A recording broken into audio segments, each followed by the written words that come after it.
Hello and welcome back to my channel. Make sure you like and subscribe to my channel. Let's begin. Chapter 15, Gathering the Forces. That was easier than I expected, Renji admitted as he and his companions made their way through the void between worlds that made up Ichigo's Garganta. Rukia led the way, her expert control over her Ryatsu creating a stable path for everyone to run on. Ishida sped alongside them using his Hirenkyaku. What, you were expecting a series of epic battles? Rukia asked with a smirk. Sort of, yeah. I know what you mean, Renji, Ichigo agreed, having taken off his mask upon entering the Garganta. I thought for sure Aizen would do more to keep Inoue. I mean, 2 low-level Espada. Seriously? I alone was equal to the Sexta Espada, with you guys he should have at least included Ulquiorra or higher. Aizen most likely did not anticipate Inoue being able to escape, Ishida pointed out. And while Erinjero was trying to fool us, the best lies contain elements of truth. Aizen probably did tell all the Espada to wait in their chambers for us. If Inoue hadn't escaped, then we would have had to infiltrate Las Noches and then fought many of them. That said, the Espada he did send were well chosen, Ichigo said thoughtfully. Someone who could pass as a Shinigami that was close to Rukia, and someone whose power was to take control of others, perfect for infiltrating and then killing us all. He was obviously prepared for the possibility of Inoue escaping. Chad nodded. We should not question good fortune.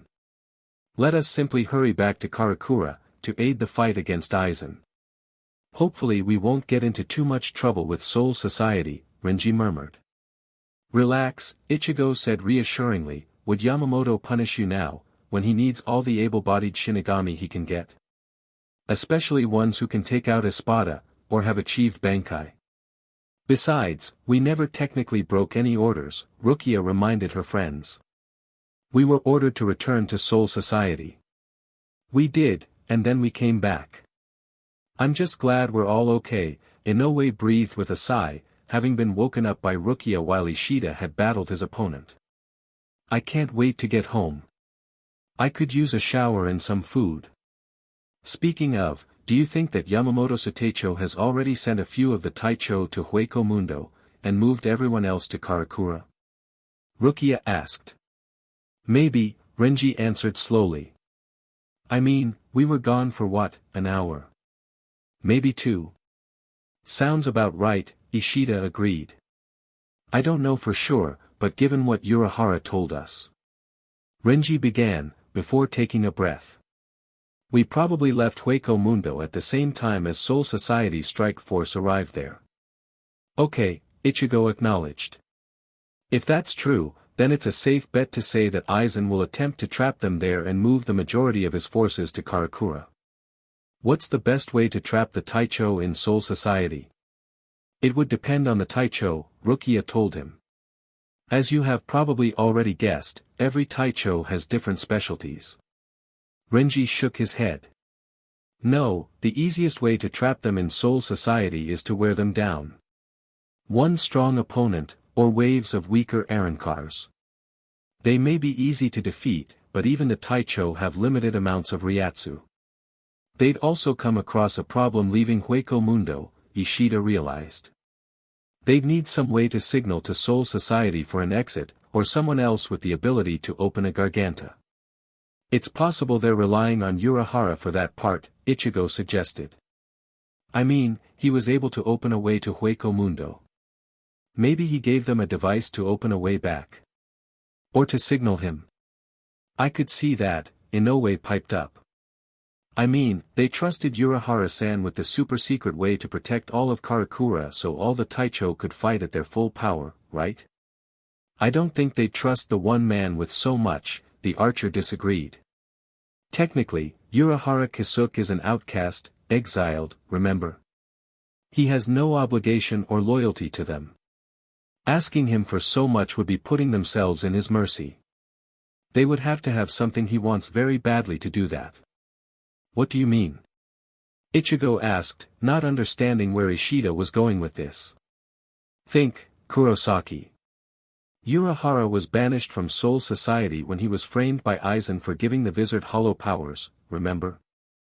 Ishida unnecessarily reminded his rival. Put yourself in his shoes. You would feel betrayed, maybe even a little angry. He's had 100 years, the Vizard argued. You said it yourself, Kurosaki. To a Shinigami, 100 years isn't that long, not when they live for thousands of years, Ishida said grimly. We also know that he's the founder of the Technology Bureau at Soul Society. Urahara's genius is even acknowledged by Soul Society, who asked him to find a way to protect Karakura while they fought. They respect his intelligence more than anyone's. His voice lowered. And an intelligent man knows how to make the system work for him. They need him, but he doesn't need them, Ichigo breathed. Precisely. Like I said, Urahara is a businessman, and if I'm right, holds no love for the society who banished him. He must have exacted a price for his assistance in protecting all Karakura instead of just his own house, and for assisting the Taicho to go to Hueco Mundo. And he's not afraid to withhold information or twist circumstances to his advantage, like he did when we were preparing to invade Soul Society and he didn't tell us about the Hogyoku. Ishida shook his head. No, Soul Society must have its own way to get back. Perhaps they sent along Kuratsuchi Mayuri, the new head of the Technology Bureau, Renji added darkly. If anyone would have a way to get back, or be able to figure out one, he's got the mad brilliance to do it. The Quincy pursed his lips at the man's name, but said nothing. He would never be able to forgive the man who had arranged for his grandfather's death simply so he could study the man's Quincy powers. All right, we're almost there, Rukia announced. Everyone ready? The grunts of agreement and the soul, yep, from Inoue almost made Rukia roll her eyes as they leapt through, arriving once more in the basement of Urahara's shop. Everyone was silent for a moment, before Ichigo laughed aloud, making everyone stare at him. We made it. We saved Inoue easily, and we made it back. This was so much easier than saving Rukia. Idiot. Rukia smacked him upside the head, but a smile was on her face as well. You barely did anything. To be fair, Renji pointed out, there were only 2 enemies to be fought, and you called one of them. And without Ichigo, we wouldn't have been able to get back easily. This is no time to be celebrating, Ishida said sternly. It is still likely that Aizen will attack in the very near future, we must be ready. Then let's get upstairs and see how things are, Ichigo proposed, and the group ran towards the ladder. Ishida was still flying on his Hirenkyaku. They made it upstairs and almost ran into Urahara, who greeted them with a smile. Well done, the shopkeeper congratulated. And you even made it back in time for the party. Has Aizen invaded yet? The orange-haired Shinigami asked, straight to the point. Not yet. Did you kill any of the Espada while you were there? I killed Aranjero, the Noveno Espada, Rukia answered. I finished off the Septima Espada, Zamari Leru, Ishida reported. By that time we had rescued Inoue, so we decided that we'd come back so we can protect Karakura, Ichigo explained. Excellent, and you are all unhurt. 2 down, 8 to go, Urahara said with his mischievous smile, not realizing that Rukia had healed her own minor wounds from Aranjero. Oh, and Aizen, Tosen and Nikimaru. Who was sent to Hueco Mundo? Renji asked curiously. Anohana Taicho and 2 of her squad members, Kuratsuchi Taicho, Kuchiki Taicho and Kenpachi Taicho. Not a bad combination, Ichigo mused, recalling his epic fight with the leader of squad, sheer brutal strength and resilience in Kenpachi. Madness and intelligence with Kuratsuchi. Ishida added, remembering using his Quincy final form to annihilate the nigh-insane Kuratsuchi, only to find that the Taicho would recover soon from his self-induced liquid state. Kido and speed with Nisama, Rukia whispered. And a few healers if necessary, Chad finished. The other Taicho. They'll be here in Karakura. Urahara chuckled. I suppose I shouldn't call it Karakura, considering it is only a replica. What? Inoue asked, confused. Oh, it's my version of protecting everyone from the full powers of the Taicho without revealing Soul Society, Urahara praised himself. Kuratsuchi Taicho built a very precise replica of Karakura on the outskirts of Soul Society, and I built a device that would swap the replica and the real thing. It's a variation of a Senkaman, that I like to call Tenkai Ketchu. How does it work?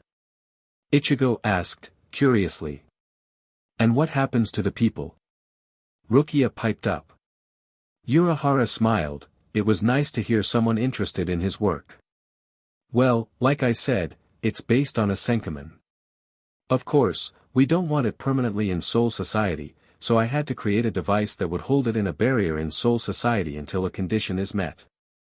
However, it takes a lot of power and stability to keep something like that going, and I needed a way to define how much area was going to be taken.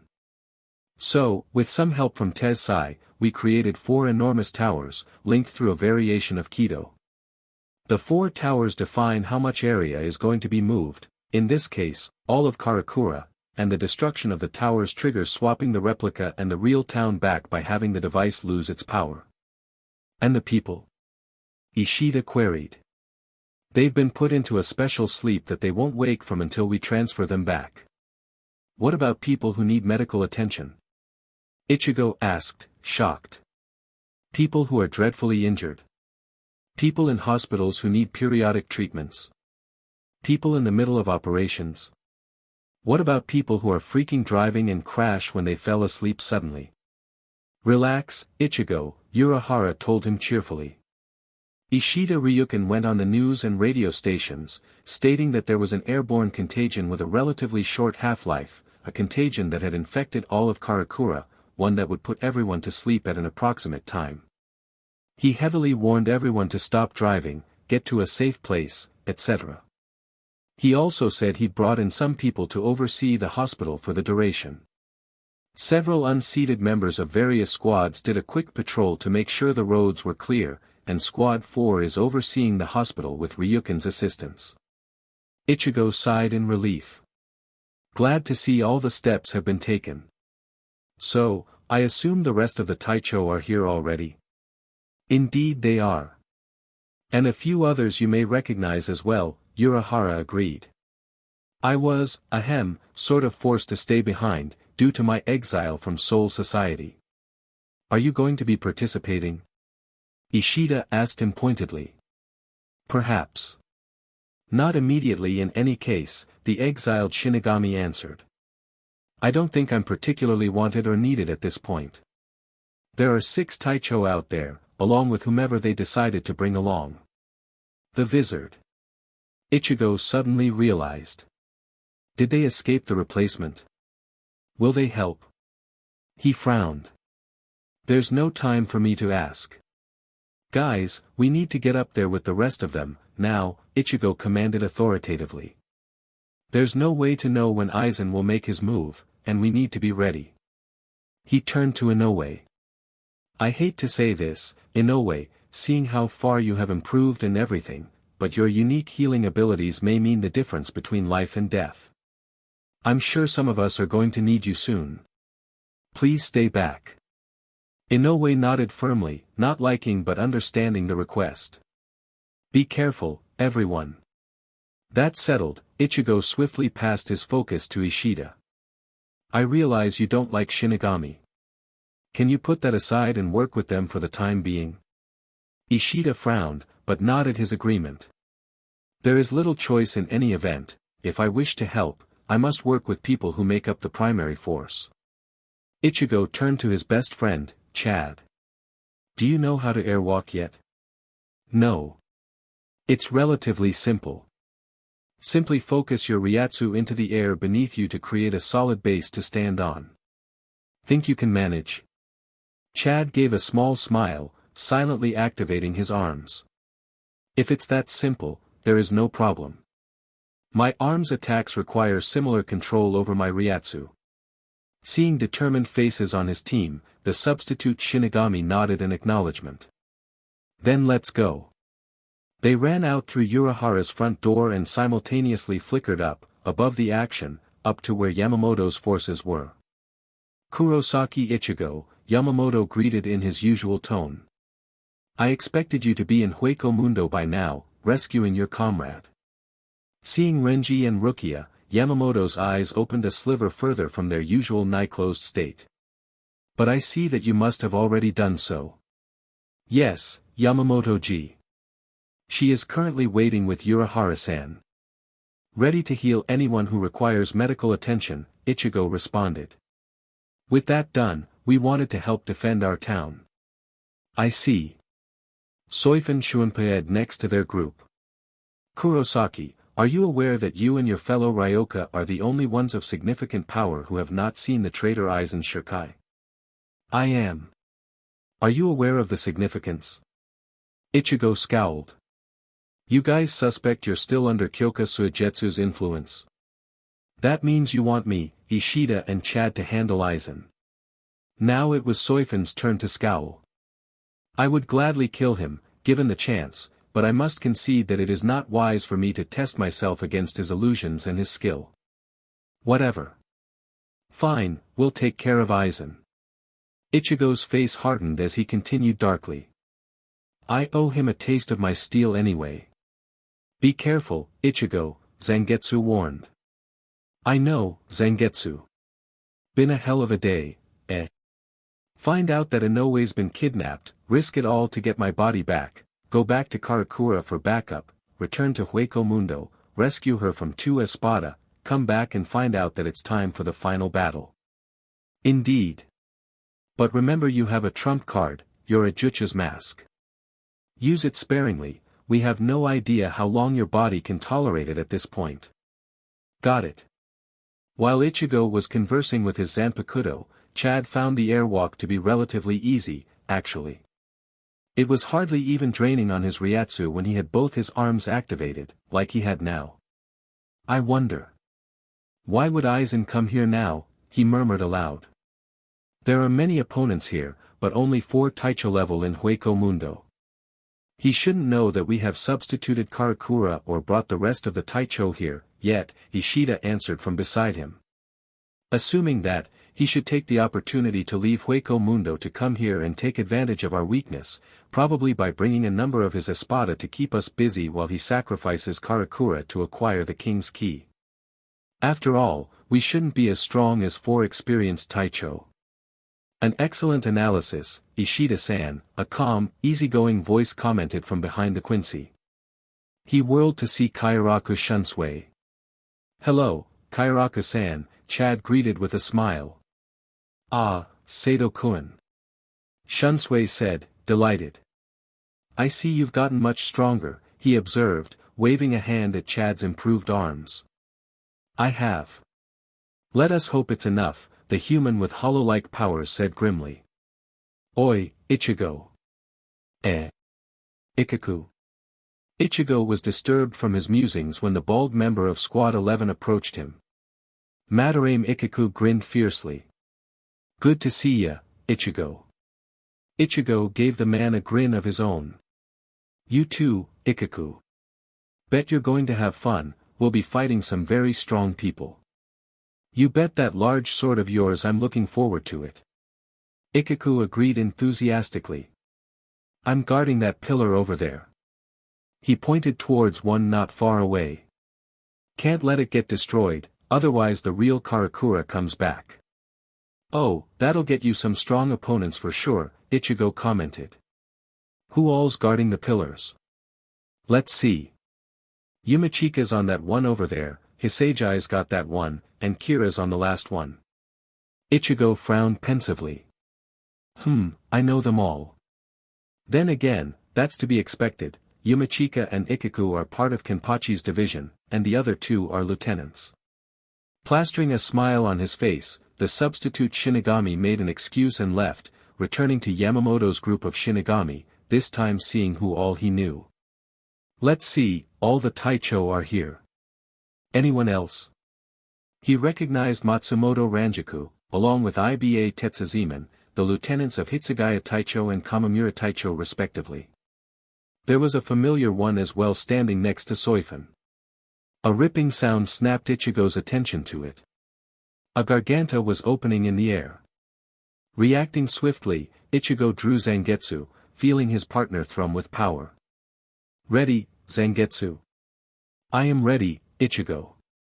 Do not let your heart waver. Do not hesitate. Crush your enemies, so we may rest and view the sunset of the aftermath. I look forward to seeing it with you, Zangetsu. From the Garganta stepped forward Aizen, followed by Tosen and Jin, and then by over a dozen Arrancar, only a few of whom Ichigo recognized. Grimmjow, Neutra, Ulquiorra. That's the 6th, 5th and 4th Espada respectively. He scowled. DMN it. He didn't bring Yami along. That means Ulquiorra is still on his side. It is unfortunate, but that is how it is. It looks like he's brought just about all of his Espada and their fraction, Ichigo murmured loud enough for his side to hear. Yami isn't, though. He's probably still in Hueco Mundo to fight the Taicho you sent there. So this is indeed the final battle, Yamamoto rumbled. Aizen smiled. Ah, it seems you've performed an interesting trick, replacing Karakura with a cheap replica. It's no matter. I'll simply have to travel to Soul Society and make the King's Key there. His smile grew just a fraction more. After, of course, my forces eliminate you all. Should we go after the leader first? Iba asked his Taicho, Kamamura. Kamamura shook his head very slightly. No, Aizen's powers are one of a kind. We should take out his forces so we can concentrate on him. Only problem with that is that we have no guarantee that Aizen won't interfere with our fights with the Espada, Hitsugaya reminded them all, Ranjiku agreeing softly. If Aizen's powers work off hypnosis, then perhaps we should make it so he cannot see the world around us to use its effect, Ishida pointed out, trying to analyze the situation. Everyone, please move back, Yamamoto told everyone. Everyone did so just as Yamamoto's Ryatsu suddenly skyrocketed, forming an aura of flame all around him. Everyone working to protect Karakura, aside from Kairaku and Yucatake, widened their eyes in mild surprise that their commander was making the opening move. The Suteicho's wooden staff dissolved, revealing a simple katana under the wood with a purple handle and a circular hand guard. Reduce all creation to ash. Ryujin Jaka. The sword itself erupted into flame, and an inferno raged around Yamamoto, making everyone jump even further away. He wasted no time swinging Ryujin Jaka, sending an enormous wave of fire at Aizen. Less than a second later, Aizen, Tosen and Jin were surrounded by a sphere of flame, but the Arrancar were untouched. Jukaku Inju, Yamamoto spoke, satisfied as he resealed his sword. Aizen won't be getting out of there for a while. Now, to crush them. Ichigo stood agape, in awe of Yamamoto's sheer destructive power. Such terrifying power. And he doesn't even look winded. He didn't even use Bankai. Just how strong is he? He didn't realize he'd uttered his thoughts aloud until Kairaku was by his side and quietly answering his question. Yamaji is the oldest Shinigami in Soul Society, and he wields the strongest fire-type Zanpakuto, Ryujin Jaka. You'll find that most older Shinigami do not use their Bankai unless absolutely necessary, preferring to rely on their Shirkai. It is considered a mark of high skill to have Bankai, but even higher to have Bankai but never have to use it. It was considered a very big deal when you demonstrated your ability to break 3 lieutenants' Shirkai with nothing but your bare hands with no apparent effort, Yucatake continued where his friend left off. That's usually a strong indicator that you have the ability to defeat a low-level Taicho if you master your Shirkai. It's very likely that one day you will be as strong as Yamamoto Suteicho. And if you continue to progress at the rate you've shown, that day will come sooner than you think.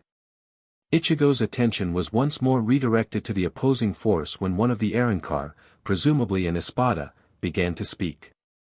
He was noticeably old, but solidly built, rather stocky with white hair being held back by his bone fragment, which was in the shape of a 5-pointed crown. He also had a thick white mustache, and his face was lined with scars, including one over his right eye. The Espada wore a white leather coat, with a black fur lining, but the coat had very short sleeves, revealing the Espada's muscular arms and golden wristbands. "What do we have here?" the Espada asked, with a note of curiosity in his voice. "Our enemies are numerous, and the boss is stuck in there." "I think you underestimate Aizen, Barragan," another Arrancar responded. This Arrancar was a dark-skinned woman, with short messy blonde hair.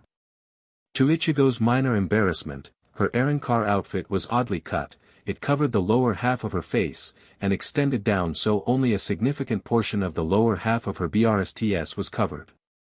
There was also a zipper, and Ichigo thought for a second that her power involved stucton of some sort. Her sleeves extended all the way to her hands, which were covered in black gloves. Her Arrancar leggings had no changes from the norm worthy of note, and she wore her zanpakuto horizontally on her upper back. "And I think you underestimate me, Harribel," the now-named Barragan answered indifferently. He snapped his fingers, and 6 of the Arrancar proved themselves his fraction by quickly coming to attention and unveiling a throne of bone out of nowhere. Barragan seated himself. "With the boss unable to move, I'll be giving the orders," he announced, before narrowing his open eye and adding darkly, "You better not have a problem with that." "Sure, why not?" A tall Arrancar with mid-length wavy brown hair, and a necklace made from his hollow mask remnant of a lower jaw, said lazily right before being kicked in the leg by a young-looking girl whose horned mask had a stump on the left horn. "Ow! What are you doing, Lillinette? That hurt." Ichigo's sweat dropped. "If I'm not mistaken, that's an Espada. Maybe Espada dos, since that Barragan guy took control easily. And he's being kicked around by his fraction." Apparently Ishida was thinking similar thoughts. How shameful. His thoughts were echoed by another young-appearing Arrancar, with 3 pink stars above her left eye. Her hollow mask, a set of upper teeth, was held in a comb-like fashion in her short black hair. Seeing the girlish attributes, including the pretty face, Ichigo and company were a little surprised to hear a boy's voice come out when the Arrancar said, "Geez, an Espada being picked on by his own fraction." "Shut it, Luppy!" Lillinette barked. "Make me, fraction." "Oh, sorry, I forgot that I'm an Espada and you're just Stark's puppy." "Know your place, Luppy," Barragan ordered. "You may be an Espada now that a position opened up, but you are merely a Septima Espada, and I am not as forgiving as the boss." Luppy was very noticeably quiet after that. "Now, on to business. The boss said that this place is a fake, that it's been replaced with a replica in Soul Society," the old man who'd taken charge mused. "But do we really need to go there?" He gestured towards the pillars. "It's obvious the pillars here are somehow keeping the replica here and the real Karakura in Soul Society. So, what happens if we destroy those pillars?" He nodded to himself. "Finder." "Yes, sir." He brought his right hand to his mouth. Somehow, that was a signal for 4 garganta to open, one right by each pillar. A large hollow appeared from each one, lunging for the pillars. Barragan sat back in his chair, amused. "We know where the pillars are. These places always have bridges on the north, south, east and west sides. If we destroy the pillars, then the real Karakura will return, and become our battleground." "Oh sheet. They know." Omida, a rather rotund Shinigami that Ichigo vaguely recognized from very early on in his invasion of Soul Society to rescue Rukia, cried out to his Taicho, Soi Fon. Yamamoto looked on, undisturbed by the events. He opened his mouth enough to say just one word, "Fools." In that instant, the hollows were destroyed, sliced away by the defenders of the towers. The Espada were highly surprised, and even Stark looked shocked by the turn of events. "Do you really think that we'd leave such important locations unprotected? I've stationed skilled warriors there." Ichigo looked on with a smirk. "Come on, did you trade your common sense for power here? Of course the towers are gonna be protected." Barragan scoffed. "Fine. If you have sent ants to protect the pillars, I should send dragons to crush them. Coolhorn, Aberama, Finder. His tone turned commanding, brutal and ruthless. Crush them. Yes sir. The 4 fraction Barragan had named leapt out towards each of the pillars, flickering into sonido. Kurosaki Ichigo. Ulquiorra stepped forward, his indifferent expression never changing. I see you have returned from your hollow state. Ichigo scowled, feeling the combined glares and stares of his allies who had not known the truth. I have, and I am stronger than ever, he replied coolly. Is that so? Ulquiorra shifted his attention to Chad. Sato Yasutora, you have said that your arms are manifestations of your feelings, your will. They are. I expect you to show me how strong your feelings are in the coming battle, or I will kill you myself. Ulquiorra's expression never changed. Chad looked at the 4th Espada defiantly. Don't worry, you'll see them. Ichigo glanced at Chad, and hoped he'd be alright. Scanning through the Arrancar, he saw one whose focus was centered upon him. Got a problem, Grimmjow? That seemed to snap him out of it. Kurosaki. Grimmjow roared. Fight me. Ichigo gripped Zangetsu with a smirk. Fine then. Bring it. I'll face whoever wants to fight me, Luppy called out. Multiple opponents are fine too. When Rukia, Renji, Ishida and Ranjaku all appeared in front of him, the new Septima Espada smiled. 4 on 8, eh? Sounds fun. He turned into a hollow. Yamamoto rumbled angrily. How can that be? I can see him right now, and every sense I have says that he is a Shinigami. Ah, Yamaji, Shunsui began placatingly, we do know he has hollow powers not willingly given to him. It's probably an unforeseen consequence. It only lends credit to what I've been saying all along, Soi Fon insisted. He became a hollow. Even if he is a Shinigami today, making him stronger will only make our fight more difficult when he betrays us all and loses control permanently. Soi Fon, you know that's not fair, Yukitake scolded. It's not like he joined Aizen or anything. If he had, don't you think Aizen would have used the Hugioku to keep him in that hollow form and on his side, rather than on ours? It does prove troublesome, Hitsugaya murmured. However, I believe Kurosaki Ichigo will not lose to his hollow again. Yamamoto opened his eyes at Hitsugaya, a silent challenge. The ice user sighed, and prepared for a verbal chewing out. From what I understand of Urahara's explanations, Kurosaki Ichigo's hollow powers are manifested internally by what he would have been had he turned into a hollow, much like our Zanpakuto are manifested internally by their spirits. Further, Kurosaki needs to fight what is essentially himself periodically in order to keep himself from degenerating into a hollow. And you did not suspect that Kurosaki Ichigo had become a hollow? Yamamoto asked, his words hard as steel. I suspected, but Urahara maintained that Yoruchi was training him, Sutecho, Hitsugaya responded smoothly. Without any evidence, I would rather not cast shadow on anyone who may not deserve it. After all, Kurosaki Ichigo and his friends did Soul Society a great service, did they not? Very well. You have asserted that Kurosaki will not become a hollow once more. Explain. Yes, Sutecho. I can only speculate, but I would presume that Kurosaki's hollow self fled to Hueco Mundo and underwent hollow evolution there. If they are anything alike in terms of gaining power quickly, definitely to Jillian, or possibly Ajuchas. If Kurosaki is in control now, he must have challenged and beaten his inner hollow at its most powerful yet. He will only grow stronger. Hitsugaya looked directly into Yamamoto's orbs. Kurosaki Ichigo is not a threat to Soul Society.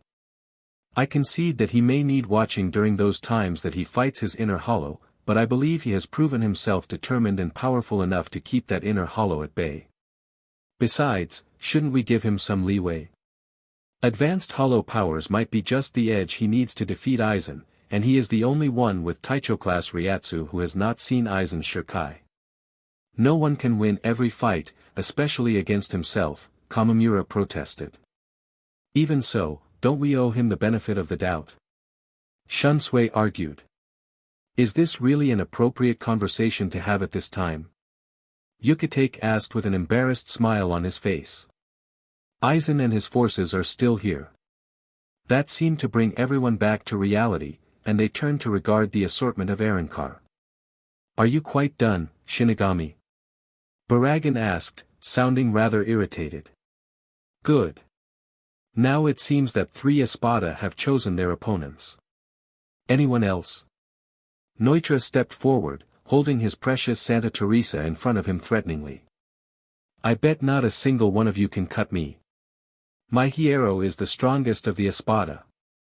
Is it just me or does he sound like Kenpachi? Shunsui murmured under his breath. Soi Fon smirked as though she had already won. I've wanted to kill Kenpachi for a long while, this idiot'll prove a nice substitute. I'll take you on, she called. A woman? Neutra screamed angrily. Why is it always a FNG woman who accepts my challenges? Neutra-sama, please be careful, a male blonde Arrancar with a strange diagonal blue mark on his left cheek asked respectfully. He was slim, with a small bone fragment appearing on his forehead in a circlet. He also wore an eye patch on his right eye, apparently mirroring Neutra's own eye patch over his left. Shut the hell up, Tesla. And don't interfere with my battles. Same goes to you, Soi Fon warned her lieutenant, Omida Marekio. Taicho. Omida cried out in protest, but acknowledged the order even as he turned to Tesla, readying his Zanpakuto. Fine then, I'll have to deal with this guy then. Tesla merely smiled. Barragan looked on impassively as the 4 of them left for a separate part of Karakura, so as not to be interrupted. Espada 7 through 4 have now chosen their opponents. Harribel, Stark. I don't care, I think I'll wait and see if your fraction finish them. Maybe I won't have to do anything, Stark responded lazily. I believe I shall wait as well, Barragan, Harribel responded. Not all of us are as bloodthirsty as Neutra. So be it, Barragan boomed, carefully paying close attention to how his fraction were doing by way of his Ryatsu sense. Having arrived at the silently agreed-upon spot above the fake Karakura, Ichigo felt the adrenaline coursing through his body in time with his heartbeat, which seemed unnaturally loud to him. Every beat sounded as the beat of a war drum, and with every beat of that drum he felt the primal lust for battle grow within him. With a flash of insight, Ichigo realized why it felt so much stronger now. We're playing for keeps. He won't hesitate to kill me. His grip on Zangetsu's hilt tightened. I've never killed someone who looks so very human, but I can't afford to hesitate. Kurosaki, you humiliated me by injuring my resurrection. Grimmjow's solemn voice somehow made itself heard, distracting Ichigo from the sound of his own heartbeat. Allow me to show you how much stronger I have become. He lunged at his opponent with Sonido, his spiky blue hair pulled back from the air pressure. Ichigo blocked Grimmjow's vicious swipe with Zangetsu, though his Zanpakuto buckled under the pressure. You have grown stronger, the Vizard acknowledged. But so have I. Obviously, the Arrancar agreed with a bloodthirsty grin even as he leapt back to avoid a decapitating strike from his orange-haired enemy. Before, that strike would have cleaved right through that pretty cleaver of yours. Hardening his resolve, Ichigo's eyes glowed blue with spiritual power as he began to spin Zangetsu to his right side, charging a Getsuga for use later. He wanted to save Bankai for when Grimmjow used Resurrection.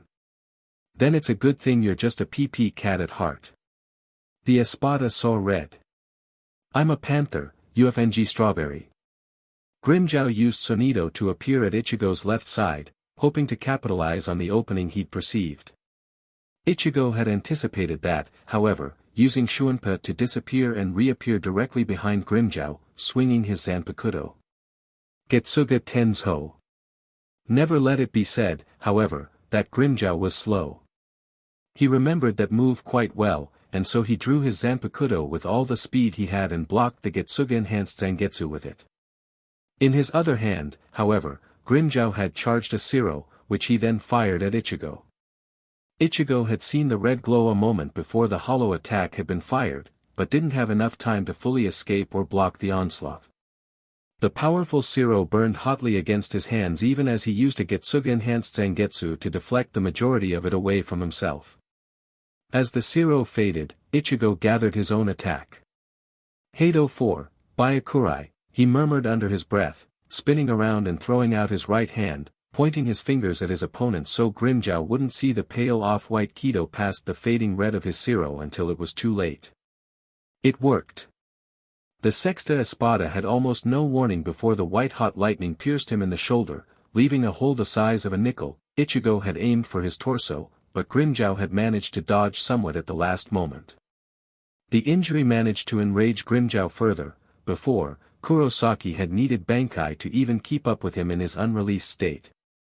Now, however, the orange-haired substitute was somehow scoring hits, cutting him in his Shurkai. Ichigo took in a deep breath, sending what little hollow Ryatsu circulated in his Shinigami form towards his hands to heal his burns slowly, using Kido with burned hands hurt like a beach. He looked up as he felt Grimmjow's Ryatsu spike. Oh boy, here we go. Not again, you will not humiliate me again, boy. Grind, Pantera. And that's my cue, Ichigo muttered. Bankai. Ulquiorra eyed Chad's two activated arms dispassionately. Your Ryatsu is impressive for a human, he asserted. Thank you. I also acknowledge that you must be extremely strong despite your appearance, for you to be the Quarta Espada, Chad stated. Indeed.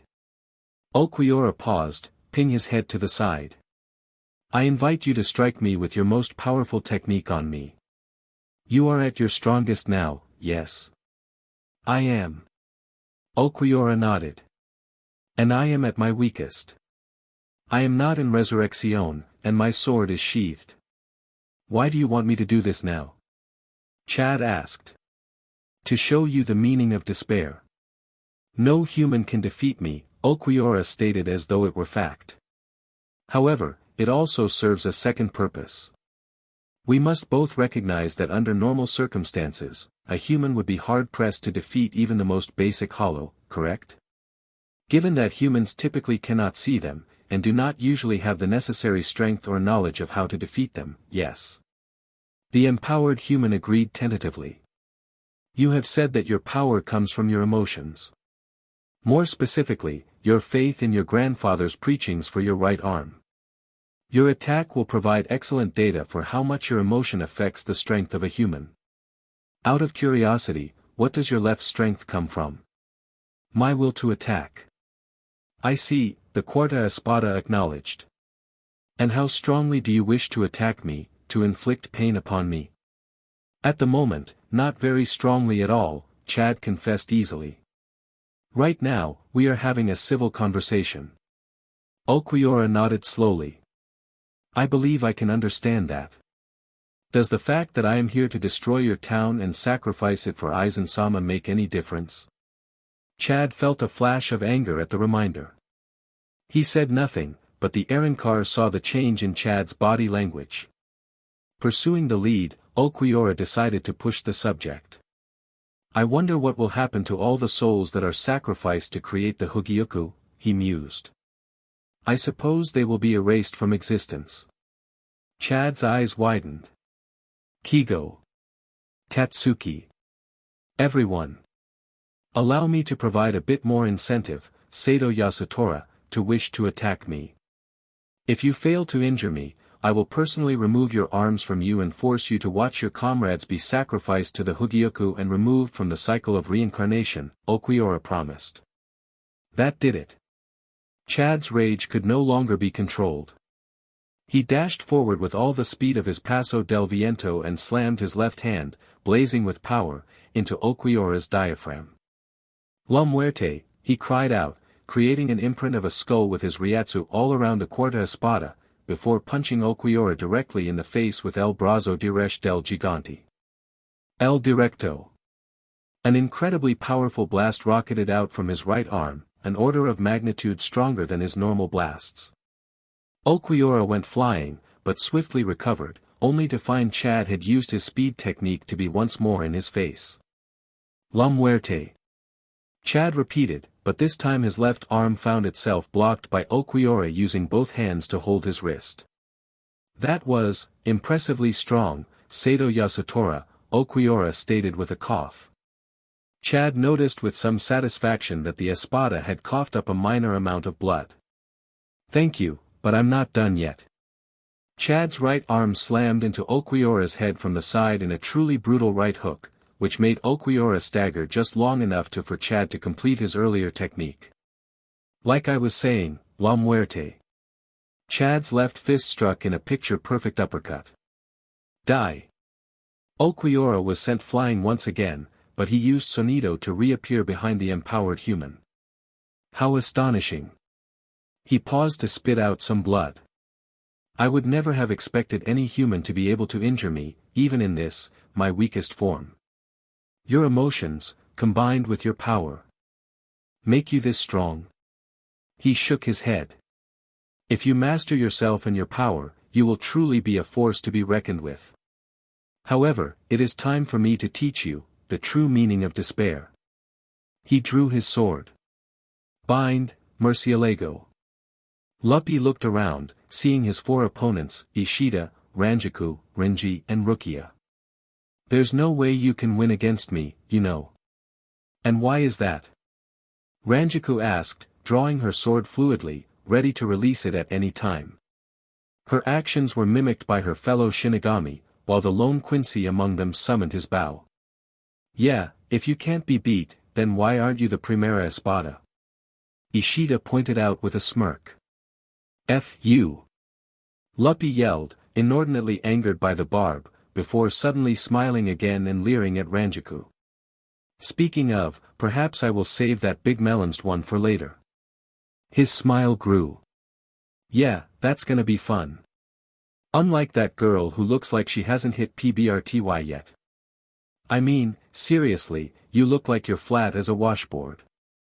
Wouldn't want you if Aizen-sama paid me for it. Oh, sorry. Ranjaku felt a very sudden urge to take a scalding shower, feeling very dirty having her enemy's eyes on her that way. Meanwhile, Rukia's eyes twitched as both Renji and Ishida backed away, feeling her Ryatsu spike with a murderous intent. Only Renji could see that his longtime friend was muttering something. Straining his ears, he could barely hear. Flutter of wings, ye who bears the name of man. That was enough for the tattooed Shinigami. Rukia was probably using either Sukatsui or Shikaho. But her next words confused him. Carriage of thunder. Bridge of a spinning wheel. With light, divide this into 6. What? Renji thought to himself, confused. That's the incantation of Bakudo 61, Rikujikoro. Ah, did I hurt your feelings? Luppy asked mockingly, drawing his sword and waving it at the girl, seeing Rukia's quiet talking and mistaking it as talking to herself. Well, who the F cares what one flat-chested beach thinks? Renji, however, heard Rukia continue. On the wall of blue flames, inscribe a twin lotus. In the abyss of conflagration, wait at the far heavens. Rukia looked up and glared at the Espada before them. Bakudo 61, Rikujikoro. Luppy, caught by surprise, found himself bound by the 6 rods of light, unable to move. What the hell, he demanded. I'm not done yet, the ice-wielding Shinigami cried out. Heido 63, Soren Sukatsui. Blue flames gathered at the end of her palm just before she moved it towards her opponent. Luppy, seeing the Kido blast swiftly approaching, and bound as he was, knew he had only one option. He was just glad he had drawn his sword earlier. Strangle, Trepidora. Chapter 16, What Makes Us Hollow. Grimmjow growled ferociously at Ichigo, Resurrection against Bankai. I'm going to rip you to shreds, he promised with a psychotic grin that reminded Ichigo of Cazador de la Luna. Just try it, kitty cat, Ichigo taunted, wasting no time spinning Tensa Zangetsu by the chain on his finger to charge up another Getsuga. Grimmjow roared at the insult, but Ichigo was thrown off balance when he felt the roar create a shockwave in the air he stood upon. The Espada lunged at him with all the speed of his Resurrection, trying to take advantage of Ichigo's being off guard. Ichigo quickly leapt out of the way, though it was a close thing. Grimmjow was noticeably, but not overwhelmingly, faster than the Shinigami. Last time, I needed the mask to keep up. Ichigo's frown settled firmly upon his face. No. I don't need the mask for this. I do not need to rely on my hollow powers for every fight. He felt Zangetsu's approval at this thought, which only further solidified his stance. Is that it? He asked in as bored a tone as he could manage. Ichigo found himself blocking a strike from Grimmjow's right claw with Tensa Zangetsu, but he quickly knocked his opponent back with the pent-up Getsuga Tensho. At the same time, however, Ichigo had gotten a brutal kick to the side, pushing him into the side of a building. Grimmjow caught the Getsuga with his elbow blades and was pushed into another nearby building, but a moment later he forced the attack to dissipate. During his opponent's momentary distraction, Ichigo was not just standing and waiting, trying to finish it quickly, he decided to give Kido a shot again. Knowing he couldn't afford the incantation, the Vizard attempted the most powerful Heido at his disposal, throwing out his left arm, palm facing the quickly recovering Grimmjow, he cried out, Heido 63, Soren Sukatsui. The blast struck true, and Ichigo tried to peer through the smoke to see his enemy. Bit slow, aren't ya, Kurosaki Ichigo? Ichigo used Shuunpa just in time to evade being disemboweled by Grimmjow. He reappeared several meters away. You used Sonido to evade that Kido, Ichigo realized with a scowl. You're fast, for a Shinigami. Grimmjow's scowl matched Ichigo's. Pull out that DMN mask of yours, I want to fight you when you're at your strongest. Not a chance, Grimmjow. Grimmjow looked incredulous for a moment, and then furious. You're going to fight me, and you hope to kill me, with FNG handicap? Don't insult me. He took a bracing stance, with his left foot behind him, and raised his right arm. Ichigo couldn't help but notice the blades that curved upwards from the Arrancar's elbows and knees. He was caught by surprise, however, when from the elbow blades came several small projectiles. His surprise didn't keep him from using Shuunpa repeatedly to evade the absurdly fast darts. When explosions sounded from behind him, Ichigo was not surprised at all. Instead, he tried to take a leaf out of Byakuya's book. Ichigo Shuunpa'd right behind Grimmjow, watching for the whip-like tail, and stabbed backwards just as Byakuya had done to him so long ago to destroy his borrowed powers from Rukia so Ichigo could not interfere with her execution in Soul Society. Mentally slapping himself for getting caught in memories in the middle of battle, Ichigo refocused on Grimmjow. Unfortunately, his distraction had cost him. The tail managed to deflect Tensa Zangetsu, so Ichigo used the momentum of his stab to push himself away, narrowly avoiding a vicious swipe from Grimmjow's claw. However, he hadn't seen the Sexta Espada charge up a Zero in his other hand, which came hurtling at him like a rocket. It was too close to dodge. The orange-haired Vizard was forced to bring Tensa Zangetsu to bear and slice down on the Zero. Getsuga Tensho. The Zero and the Getsuga raged against each other. For several moments before the Getsuga was engulfed by the raging red of the Zero. Ichigo shielded his body as best he could, hardening his Ryatsu to take as much damage as it could. When the Zero faded, Ichigo's hands and arms were burned once again, and there were tears in his Bankai outfit, but he was okay. You're really pissing me off, he muttered, right before his instinct screamed at him. Just in time, Ichigo spun and managed to catch Grimmjow's right claw by the wrist right in front of his face. Put on your DMN mask. Grimmjow demanded. Ichigo glared at the Espada, but even as he opened his mouth to respond, both of them were distracted by the distinct ripping sound of a garganta opening. They looked, and Ichigo's eyes widened. Nell. Nell came to see Ichigo, the child ex-Espada said with a smile that stretched from ear to ear. Her fraction, Dondochaka and Pesh, saw Grimmjow and immediately jumped in front of her. Nell-sama, we might want to leave, it looks like Ichigo is busy. Pesh tried to reason. Grimmjow's face slowly gained a smirk as he realized what a card he had on his opponent. So, you care about that girl? He used his free hand and jutted his elbow out at them, sending several explosive darts at them. No choice. Releasing Grimmjow's hand, Ichigo Shunpaed between them and in a fluid motion, ripped his Jillian mask into place adorning his face, pure white on the right side of the mask, thick red stripes on the left. Getsuga Tensho. The darts were all obliterated by the massive crescent attack, and Grimmjow barely managed to Sonido out of the way with wide eyes. You weren't nearly that strong before, he protested, gazing past the mask into Ichigo's hollow-like amber eyes. Ichigo. Nell stuttered, beginning to feel fear as she realized that she had just dropped into the middle of a fight that felt disturbingly like a fight between two Espada. The Vizard's Ryatsu was overwhelming, especially so up close, and it was beginning to spark old memories. Nell could feel them, feel the block inside her crumbling swiftly.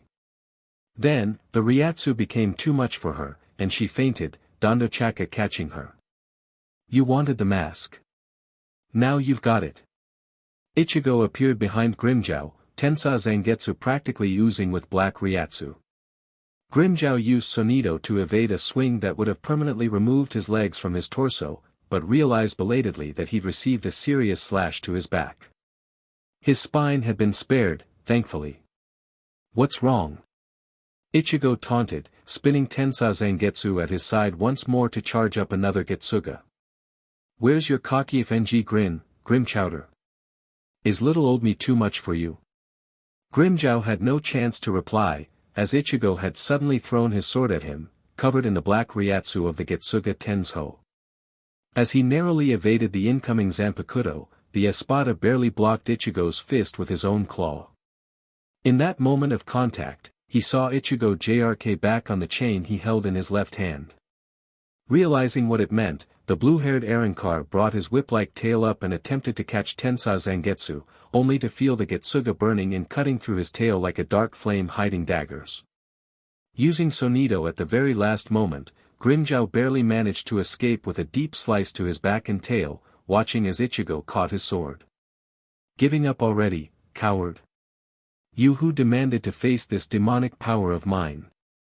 Stand up and fight me. Ichigo bellowed. Grimmjow had two very conflicting urges at this point, first to flee from the Shinigami Hollow hybrid who could and would kill him, and the second to lunge at the being who would call him a coward. He never liked to admit this, but he knew he was no match for this monstrous hollowified form of Ichigo. How? He asked aloud, hating the fear that leaked into his voice. How have you grown so strong, so quickly? Shinigami and Hollow are two sides to the same coin, Ichigo intoned. Black and white. Light and dark. One is meaningless without the other to fight against, but what happens when they work together? I have fought and bled to win both my Zanpakuto, and my mask, my Shinigami and Hollow power. I have grown strong because I have never stopped fighting, because I have loved ones to protect. He glared at Grimmjow, pointing the glowing Getsuga-enhanced Tensa Zangetsu directly at his head, and Grimmjow regretted attempting to kill the brat of an Arrancar. The Espada half expected a spear to lunge out of Ichigo's Bankai sword and kill him in an instant, much like he'd seen Ikemara Jin use his Shinso. Tensa Zangetsu here wants you to die just as badly as I do. Give me a good reason to spare you. Protect. That gave Grimmjow an idea. Fine then. You've proven your strength. It's not shameful to lose to the man who will take down Aizen. And I'm not really loyal to Aizen anyway. How about I make sure those 3 Arrancar you were protecting just now don't get hurt during the invasion? I'll be their bodyguard, because you can't protect them and kill that BSTRD at the same time. Just make DMN sure Aizen's dead when this is all said and done. When everything's over, I'll go back to Hueco Mundo and stay there. Ichigo paused. That's actually not a bad deal. He lowered his sword, keeping the Getsuga in Tensa Zangetsu just in case. One more thing, protect Urahara's shop down there. He proceeded to point it out. I have others down there that need protection, and that is our healing location. Are we agreed? Grimmjow swallowed his pride visibly. Fine, I'll bring those Arrancar down there and protect the place. In exchange, you let me go free after this battle, and I stay in Hueco Mundo. As far away from you as possible. Good. But know this, Grimmjow Jagerjax. If you fail to protect them, I will hunt you, tear you limb from limb, then have a friend of mine destroy your soul utterly. No chance at reincarnation, no rebirth, you'd be removed from existence itself. Ichigo's hollowified voice grew lower and even more threatening as he continued, his mask's mouth opening and closing with Ichigo's natural mouth, giving him the distinctly hollow double-mouth effect. Am I understood?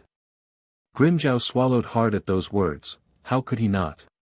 His eternal existence was being threatened, not just his life. I understand. Kurosaki Ichigo. The Vizard finally dispelled the Getsuga from Tensa Zangetsu, reabsorbing the Ryatsu. Removing his mask to conserve any potential time limits, and to keep his allies from attacking him, Ichigo nodded towards the Espada. Don't forget. He turned towards his friends and saw that Nell had collapsed. He shared a look with Pesh, both worried. Pesh, Dondo Chaka, follow Grimmjow. Take Nell to get healed. Right. For once, Pesh was deadly serious. They left swiftly. Ichigo turned away, forcing down the guilt he felt as he shunpaed away. Luppy's resurrection, at first glance, seemed to do little, despite having broken the bakudo that held him enough for him to get away from Rukia's Heido 63, Soren Sukatsui. The only thing that had changed on his body was a strange shell-like object on his back with 8 holes. However, when the object sprouted 8 enormous white tentacles, everyone understood what his earlier comment of 4 against 8 meant. It'd be foolish not to use our Shukai at this point, Rukia suggested. We have no idea how strong those appendages are. Right then. Howl, Zabumaru. Renji's Zanpakudo became his segmented thick chainsword, and he swung it towards Luppy to get a feel for his strength. Luppy blocked it easily with just one of his tentacles, and Renji recalled Zabumaru to his hand, which he then used to block another tentacle that Luppy had sent at him. This tentacle had reshaped its ending into a spike, so Renji had to focus extra Ryatsu into keeping Zabumaru from breaking. Growl, Hiniko. Ranjiku's Zanpakudo dissolved into a cloud of ash, which she directed at Luppy, trying to take out the tentacles at their source, but immediately found herself caught up in one of Luppy's deceptively strong appendages, completely wrapped up and at his mercy. She concentrated on cutting the tentacle off to free herself. However, Ranjiku was beat to the punch when Ishida punched through the tentacle with one of his powerful arrows. He used Hirenkyaku next to her and used a seal Schneider to cut through her binding, freeing the busy Shinigami from her bench. Dance, Sodi no Shirayuki. With a spin, Rukia's sword transformed into its glistening white released form, its ribbon trailing in its wake. Shunpaenji to a spot underneath Luppy, she swung her sword horizontally, summoning Sodi no Shirayuki's icy power. Sum no Mai, Tsukishiro. Luppy, who was unaccustomed to moving while in his released form, found himself completely caught by surprise when a pillar of ice formed around him. However, he could still control his tentacles to an extent, and used them to smash open the frozen prison. Before Luppy could do anything more, he saw and felt Ishida repeatedly piercing and cutting his tentacles with dozens of arrows, keeping him from using them to ensnare his foes again. With a frown, Luppy focused more of his power into the tentacles, covering them with spikes and using them as armor as he sent 3 of them after the Quincy, sending Ishida into bursts of Hirenkyaku to evade. However, Rukia had an idea. San no Mai, Shirafune, she intoned quietly, reforging her sword with the ice crystal remnants of her Tsukishiro. She lunged at Luppy, and predictably, he blocked with one of his tentacles. Rukia smirked as she felt her sword push past the spiky armor and begin to freeze the tentacle, the ice rapidly advancing towards Luppy himself. What? Luppy quickly hardened his Ryatsu and fired a bala at his tentacle where the ice had not yet touched, sending the frozen part to the ground while regrowing the appendage. Nice trick, you flat-chested beach. Rukia glared at him before taking on a stance. Tsugi no Mai, Hakuren. Luppy, Septima Espada, was many things, but stupid he was not.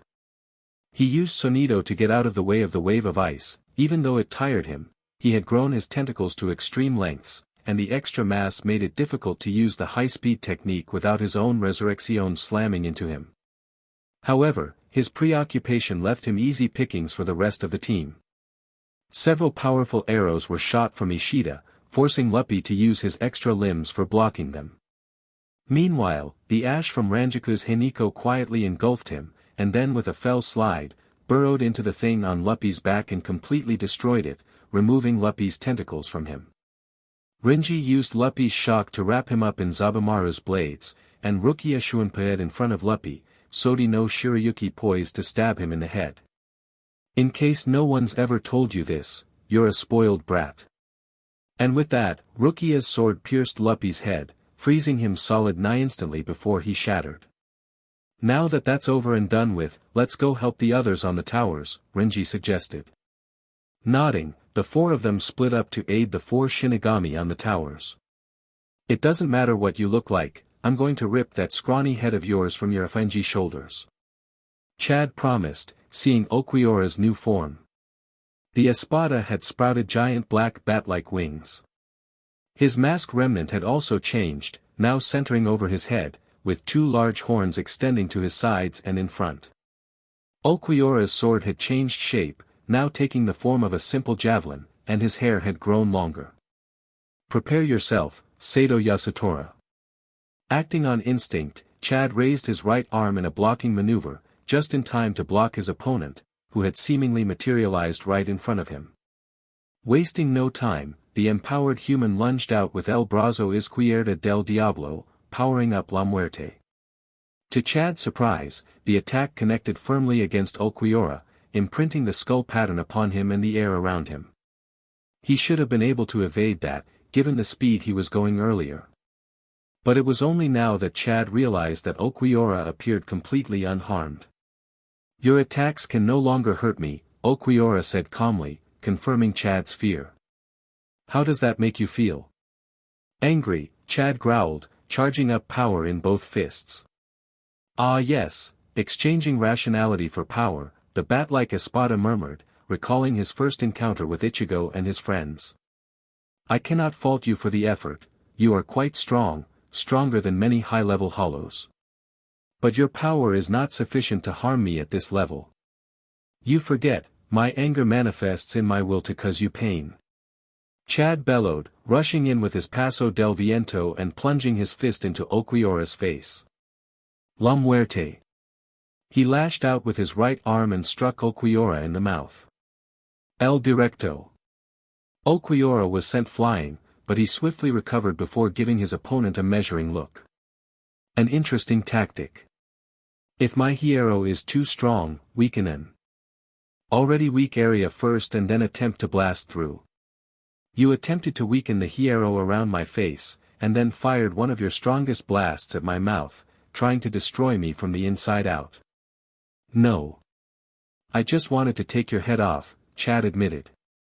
Regardless, you succeeded in hurting me, however slightly, in this form. I would normally utilize my next level of power at this point, but I do not wish Aizen to know of it. I will do you the honor of defeating you at this level. You can try, the shaggy-haired human said darkly, getting in his battle stance. I will make this quick. Your emotions are a strength for you, but they are also a liability that you cannot afford. Ulquiorra raised a hand, and a Ciro formed, but this one was pitch black, seeming to absorb all light. This is my Ciro Oscuro. Chad readied himself, but was surprised when the Espada pointed it at Ichigo, who had just seemingly beaten Grimmjow. No. Somehow, Chad executed a faster Paso del Viento than he'd ever managed before, and materialized between Ulquiorra and Ichigo just as the emotionless Arrancar fired his deadly attack. He held his right arm, the stronger in defense, in front of him and braced it with his left, trying to endure the piercing, agonizing attack. Normally, a Ciro would simply explode against its victim or pierce through it, but Chad had coated his arms with as much Ryatsu as he could, keeping the Ciro at bay. However, he could feel the armor on his arm begin to crack and peel, and his Ryatsu was depleting dangerously quickly. It was only a matter of time before it was completely overwhelmed and he was vaporized. Abuelo. Chad thought in prayer. I'll see you soon in Soul Society, I hope. I had hoped to survive this confrontation, but if I had to die, I am glad it was to protect my nakama. Without warning, he felt a pulse of Ryatsu from deep within him, and it flowed over his right arm. To Chad's astonishment, it was taking another shape. My arm's evolving now. Within seconds, Chad's arm had finished its next evolution. He wasn't able to look at it properly, given his preoccupation with the Zero that was still trying to dig its way into him, but Chad could tell that his shoulder extension had disappeared, and the armor on his forearm had formed a shield of sorts. The shield rounded from the fist to the middle of his forearm, but then had parallel edges that made the shield extend further than his elbow before ending abruptly.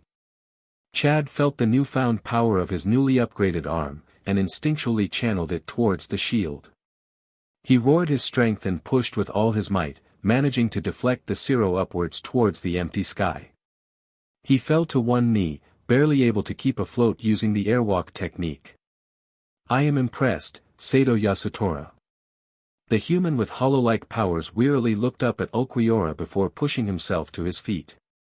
I will protect them, Chad wheezed, out of breath. And so you have, Ulquiorra confirmed. You have more than proven how your emotion grants strength when you need it. To think that a human could deflect a high-level Espada's full power attack. I appear to have underestimated the power of the human spirit. Nevertheless, you are out of power and barely able to stand. How can you protect them now? I don't care how hurt or vulnerable I am. I made a pact with Ichigo, a pact that we would fight for each other and always watch each other's backs. Ever since that day, where he risked his life to help me protect something more precious to me than my own life. Chad steadied himself and got into a fighting stance. I refuse to break that oath, Ulquiorra Schiffer. Not for you, not for anyone. Your teeth are chattering. Soi Fon's words to Omida acquired his attention as he forcibly retook control of his jaws, combating the fear that swelled within him from his first real fight in a long, long time. Before he could speak, though, Soi Fon continued. You're pathetic. I can't even stand to look at you. Are you afraid to die? Then this is a good opportunity. Let me handle these two, you go off and die doing something else. What were you talking about? Omida stuttered at first, but gained steam quickly. I'm not scared, I'm not going to run, and I'm definitely not going to die. Then don't. I wasn't going to, even without your orders. Several meters away, standing off against the Taicho and Fukuteicho, Neutra scoffed. Your opponent looks like a fat weakling, Tesla. He does, Neutra-sama. I'm not sure which I would rather fight myself, the Espada mused. I'm sick and FNG tired of fighting women, but even she promises a better fight than that fat butt. Please allow me to take the weakling, Neutra-sama. I know you despise fighting them most of all, and then you can prove to the woman that they have no place on the battlefield, Tesla reasoned. Neutra seemed to consider, then grinned. Sounds good. Oi. Woman. We gonna fight or what? Impatient, aren't you? Soi Fon called out. Very well. She drew her Zanpakuto and held it in a one-handed reverse grip, so the blade itself extended back towards her elbow. Neutra drew his enormous weapon, and after a brief pause, they lunged at each other in tandem. Neutra's weapon threatened to behead Soi Fon in her first attack, but she ducked underneath, taking advantage of her short stature to get within Neutra's guard. You're careless, she mocked as she ripped open Neutra's stomach. Or tried to. Her Zanpakuto dragged across the Espada's skin, creating several sparks, but somehow Neutra remained unharmed. Barely managing to keep her surprise in check, Soi Fon narrowly evaded Neutra's counterattack through a flash of Shunpa. Surprised, woman? Neutra asked with a cocky grin. I cannot be cut. I have the strongest hierro of all the Espada. Interesting, Soi Fon remarked coolly. If my sword cannot cut you, then my sword and resolve must first be strengthened. She brought her sword up to eye level. Sting all enemies to death, Suzumabachi. Her Zanpakuto glowed yellow, before reshaping itself onto her hand and arm, forming a black gauntlet with gold decorations. Where it ended at her wrist, there was also a golden chain that linked the gauntlet with a thin, stinger-like blade that encompassed her middle finger and extended to twice her finger's length. Neutra stared for a moment before beginning to laugh. "That puny thing is your weapon?" he asked incredulously. His mirth turned in an instant towards anger. "How can you possibly expect to kill me with that tiny blade?" He was shocked, however, when he heard a voice from behind him. "You talk too much." Unable to block in time, he attempted to dodge. As a result, he was stabbed in the left side of his back, and Neutra felt his opponent's blade push slightly into his muscle. Glancing at he had least seen Soi Fon, he was unsurprised to see the space empty. "You're very fast," he spat out angrily. "How dare she? No stupid woman can just cut me like that without consequences." He very purposely ignored how that very thing had happened countless times before from his former superior. "How were you able to cut me now when you were not before?" he asked, giving his regeneration ability time to work. He was unable to see the butterfly-shaped mark appear on his back. "My Zanpakuto's power is condensed into this stinger, and combined with my own skill in Hakuda it allows me to use my specialty, Nijiki Kasatsu. All I must do is pierce my enemy in the same spot twice. The first time creates a very easy to spot target, a homonka. The second kills you." She took a ready stance. "With such power concentrated in such a small blade, how could I not cut you? I must admit, however, that your hierro is quite tough. I nearly wasn't able to push even a little bit of my Zanpakuto's venom into you." For the first time in a long time, Neutra knew fear, a woman who had no respect for her rightful place in life, with the power to kill him so easily.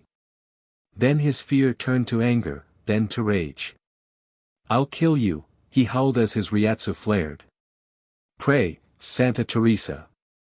So this is Resurrection." Soi Fon observed, carefully keeping all her senses peeled for the inevitable attack from within the smoke-like Ryatsu that hid Neutra from sight. Suddenly she was cut in half from a scythe that whipped out from within the smoke. Neutra was about to laugh out in victory, until he noticed that the Shinigami Taicho was not there any longer, only the Haori that marked her as a Taicho was left, its two halves fluttering down in the currents of air. Recalling Soi Fon's words, and not willing to chance dying before he could even put up a proper fight, he used his upper left arm and its scythe to block the point where Soi Fon's strange weapon had touched previously. "You are too slow to truly match me," Soi Fon announced, and Neutra whirled around to see the woman he was quickly growing to loathe standing easily, calmly even, atop a nearby building. "You are unable to see past my Utsasimi technique. You are unable to even catch me with your weapon. And you cannot hurt me with yours." Neutra countered. "In my Resurrection, I'm stronger, faster, and far more difficult to cut." "I see. Assuming you are right, then we are at an impasse. However." Soi Fon began gathering her Ryatsu and focusing it to her arm and Zanpakuto.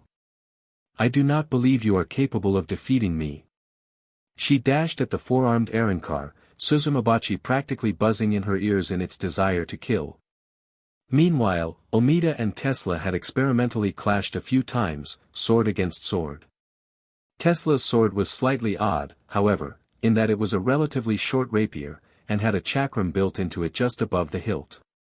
Neither opponent had been hurt as of yet, but both had been preoccupied watching their masters fight. "Looks like Soi Fon Taicho is going to kill your Espada," Omida taunted, taking advantage of Tesla's distracted state to land a shallow cut to his right arm. For the first time since they entered the fight, Tesla looked somewhat strained and worried. "Then it appears I must defeat you more quickly, so I may aid my master. Crush, Veruga." Omida watched, impressed as Tesla's sword vanished and he began to grow taller, larger, until he resembled a heavily muscled reddish-brown giant, with a warthog mask, and yellow mane and furred legs. Without waiting for the Shinigami to ready himself, Tesla attempted to crush him with an enormous palm against the ground. The Fukutecho narrowly dodged. He's slow, but strong, my kind of fight. He gripped his Zanpakuto. Crush, Gejitsuburi. His sword glowed and reshaped itself into a large spike ball on a long chain, looking very similar to a flail.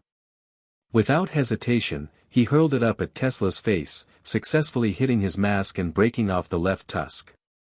Tesla roared in pain. The mask was a hollow's weak point, and that transferred over to even Arankar. Die, he demanded, punching with all his might straight down at Omida, who dodged easily. Despite being overweight, Omida was still fast enough to evade such a slow punch.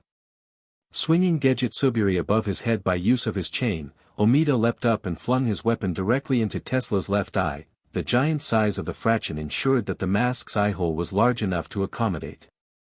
Tesla screamed in agony as the spiked ball pierced his eye and destroyed it. Unable to see any longer, he blindly swiped at Omida, who barely had to move to dodge as he pulled back on the chain, recalling his Zanpakuto. You fat ass. Tesla insulted, breathing heavily as he tried to regain his calm. How did you do this so easily? I am Onamitsukido, Omida intoned gravely. You are simply too slow to hit me, and present too large a target to miss. Focusing his Ryatsu, he used Shunpa to appear directly in front of Tesla and once more threw his Zanpakuto with all his might. Gejitsuburi shattered Tesla's mask, and punched right through his head, killing him instantly. Now to go help Soi Fon. Meanwhile, the forces that had not yet squared off against their opponents frowned. They had felt Ichigo's already monstrous Ryatsu grow even higher, and turn very hollow like earlier, but now he seemed to have powered down, and his opponent's Ryatsu was still there. So when Ichigo used Shunpa to appear next to his allies, he was met by frowns and scowls alike. Why is your opponent not dead, Kurosaki? Yamamoto demanded. Grimmjow's not really loyal to Aizen, Ichigo explained quickly. In exchange for his life, he's agreed to protect Urahara's shop, where Inoue is standing by to heal anyone who needs it. Not a bad trade, Yamaji. Kairaku commented lazily. A hollow protectant, that place allows us to save our energy for our fights. And how have you bound him to that promise? Hitsugaya queried. I threaten to sick Ishida on him and destroy his soul entirely after I hunt him down and make him beg for death, the orange-haired Vizard answered grimly. Yamamoto's eyes widened somewhat, showing his surprise for a brief moment. Before returning to his normal posture. An effective threat, then. The ice-wielding captain of the 10th Division looked at Ichigo questioningly. Kurosaki, I understand you became a hollow. Did anything good come of that? I gained a couple hollow powers, Ichigo answered Hitsugaya after a moment. I've only used Garganta, but I should be able to use Zero as well. I did notice my masked state was much stronger than the last time I faced Grimmjow. He jerked bolt upright, sensing a sudden dangerously extreme drop in Ryatsu. Chad! Before anyone could stop him, he was gone. Ulquiorra stood over Chad, with no traces of any wounds on his resurrection form. Chad, on the other hand, was panting for breath, on his hands and knees on a building as blood pooled beneath him.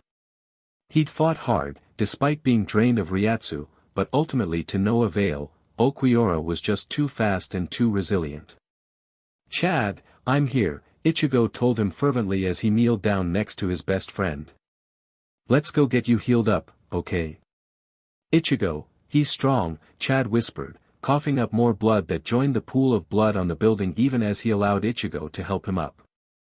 Be careful. His Zero Escuro is, beyond powerful. Got it. Ichigo shunpaed away with Chad, taking him to Urahara's shop. Inoue. Help Chad, I've gotta get back out there. Inoue snapped to attention and immediately called upon her fairies, silently creating a Soten Kishun field around Chad, who obediently lay down. You'll be okay, Chad-kun. Ichigo, seeing that everything was taken care of, shunpaed back to where Ulquiorra was waiting. Here we are again. Indeed, Ulquiorra agreed. No chance I can convince you to turn away from Aizen then. Never got a chance to fight Yami. No. However, your friend, Sato Yasutora, he has become quite strong. And his Ryatsu is strange, it is as though I can taste his emotions on the air, Ulquiorra told Ichigo.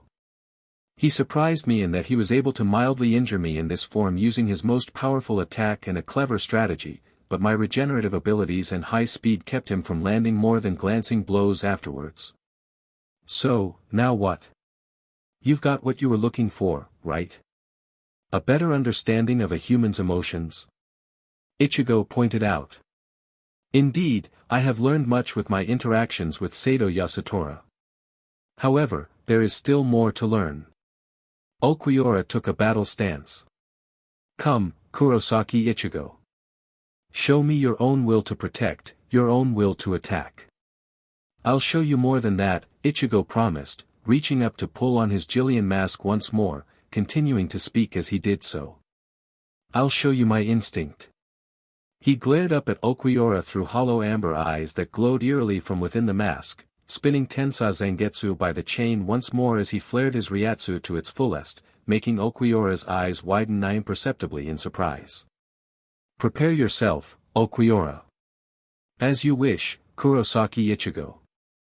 Suddenly the air was saturated even further with Ryatsu, this time from Ulquiorra, before Ichigo made the first move and dashed forward, a black Getsuga emanating dangerously from his sword. Let's take him down, Zangetsu.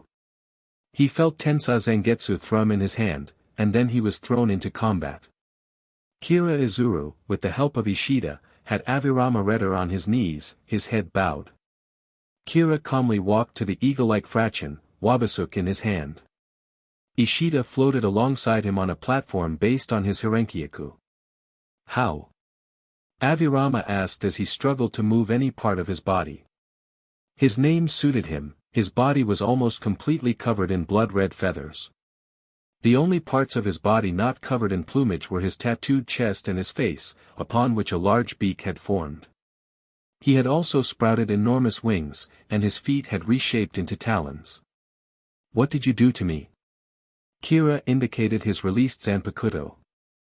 My sword, Wabasuk, has a unique ability to double the weight of anything I strike. While Ishida-san fought you in aerial combat, I snuck in and struck those feathers of yours over and over again. If your feathers had been as light as normal feathers, I would have been helpless. Realization dawned upon Avirama's face as everything made sense. But my feathers are metallic and heavy, made to slice anyone I swoop past. Such an underhanded ability. Underhanded? Kira shook his head. There is nothing underhanded about it. Oh yes, you feel that fighting is meant to be heroic and exciting. Yes, and to fight makes the blood sing. It is fun, and honorable. Avirama agreed. There is such a rush of adrenaline, the glee of combat, the triumph of proving yourself stronger. I cannot feel that way. My division, Squad 3 of the Gotei 13, has the marigold as our symbol. It embodies despair. War is ugly and depressing. There is nothing exciting about it. We fight to live. War is full of despair, full of sorrow and darkness. People fear war for that reason. Out of all the Zanpakutos there are, I feel that my sword that best represents that philosophy. He held his sword up to the light, showing its strange shape. It was a straight blade up to a point, where it bent to a perpendicular angle, and again several inches later to run parallel to the first part of the blade.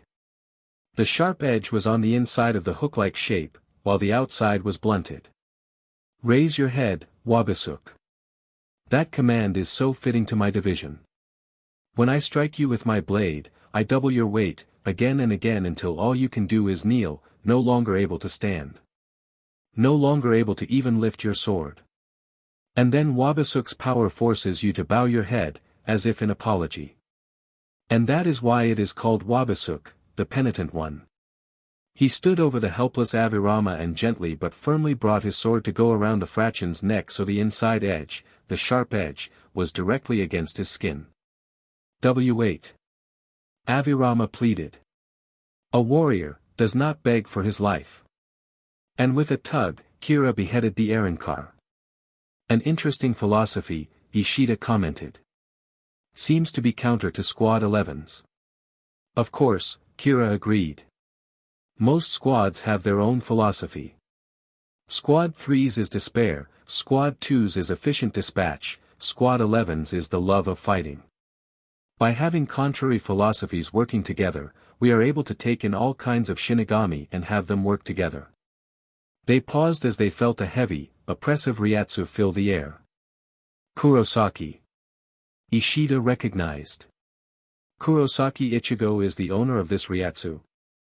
Kira asked. Surprised. It feels so much like a Hollow's. Yeah, but be prepared for even more, the Quincy warned, looking to where he felt the Ryatsu coming from. He's facing Ulquiorra, Quarta Espada. Then the Ryatsu intensified as Ulquiorra released his own Ryatsu. Kira nearly had to fall to his knees, as he gasped for breath. Ishida, seeing Kira's impairment, grabbed him and used her Renkyaku to move them both further away. As Kira recovered, Ishida Yuryu looked towards his rival once more, struggling with his emotions. How is it that you're still so much further than me? He gripped his bow tightly. You've gotten so strong, Kurosaki Ichigo. And you'll only grow stronger, while I am bound by my vow to give up the life of a Quincy as soon as this conflict is over, he thought bitterly. No, Yuryu. It is good that Kurosaki has grown so strong. That way you can entrust him with the protection of our comrades after all this is done. But no matter how many times he told himself that, Ishida still felt the bitter jealousy circulating, gripping his chest with its icy tendrils.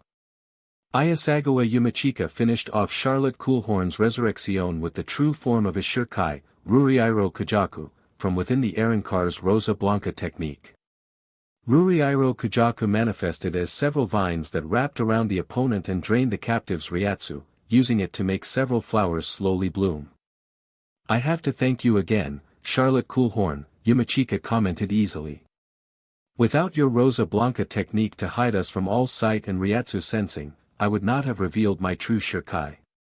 Why didn't you use it outside? Charlotte asked, defeated.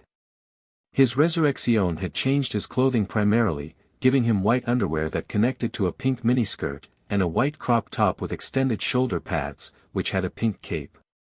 His bone mask had reformed into a tiara which settled just in front of his curly hair that he wore down to mid-back, and he wore white disc-like bracelets. Given Charlotte's muscular frame, he had the form of a very masculine bodybuilder, all his muscles clearly defined, he looked like an especially disturbing crossdresser. The Shinigami paused for a moment to reflect before answering. I am a proud member of Squad 11, and that squad prides themselves on having pure melee Zanpakuto. Having a Kido type, like my own, would get me kicked out. So I disguised my Zanpakuto, by giving it a nickname. You see, my Zanpakuto's favorite color is azure, Ruriairo, and its least favorite is wisteria, Fuji. By calling him Fuji Kujaku, he pouts and doesn't show his true power, instead manifesting as what you saw earlier, for identical sickle-like blades held on a hinge at the hilt. Charlotte smiled. I see now, your Zanpakuto is beautiful, in both its forms. Yumachika repressed a shiver, while he freely admitted he liked feeling beautiful, and he personally felt that Ruriairo Kujaku was equally so, having Charlotte compliment them felt like the cross-dressing Arrancar was hitting on him. Yes, he is, he agreed, watching the flowers attached to his Zanpakuto's vines slowly bloom, draining Charlotte's energy. And now, die in your own technique. With that, the flowers fully bloomed, and Charlotte slumped over, dead from having all his Ryatsu drained. He quickly began to disintegrate, until the fraction was gone. Yumachika quickly resealed his Zanpakuto before the Rosa Blanca completely faded, thereby hiding Ruriairo Kujaku's true nature. It's about time you got out of there, he heard. Turning around, he found Kuchiki Rukia waiting impatiently. I came to help, but couldn't break into whatever that technique was. Is your opponent dead? Yumachika glanced backwards at where Charlotte had died. Yes, he died a beautiful death. Rukia shook her head, she'd never understand Yumachika and his obsession with beauty. Never mind that. We should take turns protecting the pillar. Sounds lovely. How has everyone else done? He glanced around. It seemed that Kira had finished, as had Hitsugaya. Renji appeared to be finishing off Ikiku's opponent, who was presumably in Resurrection judging from the enormous whale-like form. Even as Yumachika watched, Hihio Zabumaru unleashed a Higa Zeko, disassembling into its segments, which leapt at the Arrancar and stabbed him in several places, including his head. Seeing that the fraction was finished, he looked for and found Ikiku, who appeared to be heavily injured, nearly unconscious. While he was annoyed on Ikiku's behalf that Renji had taken over his fight, Yumachika was glad that his friend was alive. Glancing towards the other two towers, Yumachika noted that Kira had teamed up with the Quincy, Ishida Yuryu, and seemed uninjured from his fight. Hitsugaya and Matsumoto looked as though they had finished a few minutes prior. With a flash of Shunpa, Yumachika appeared next to Ikiku. You still alive there? Ikiku coughed out some blood. Yeah. I'm alive. Remind me to kick Renji's but later. Right, Yumachika agreed, pulling Ikiku up and supporting him as best he could. You should take him to Urahara's shop, Rukia suggested. Inoue's there, and her special healing ability will get him fixed up in no time. Thanking her for the suggestion, Yumachika took his comrade down to the shop. That taken care of, Rukia met up with Renji, who had resealed his Zanpakuto back into Shirkai form. You alright there, Renji? I'm fine. Not even injured, Renji reassured her. My opponent was strong, but slow. He looked his childhood friend over real quick, assessing her Ryatsu and looking for potential injuries. You didn't fight at all. No, Yumachika was trapped in some technique that kept him and his enemy isolated from the outside. I couldn't break in. Rukia looked worriedly in the direction that she felt Ichigo's hollowified Ryatsu coming from. Do you know who he's fighting? Ichigo. Renji shook his head. Can't tell for sure, but I'll bet you anything it's an Espada. The ice wielder rolled her eyes. Of course he is, dumbass. I could tell that simply from the Ryatsu. Renji smirked. He can take care of himself. Listen, I've got to stay here and continue to defend Ikiku's pillar while he recovers. The others have returned to theirs, but until Yumachika gets back you should watch over his. Rukia's face hardened as she nodded, before turning and running back to the appropriate tower, taking on a guarding position.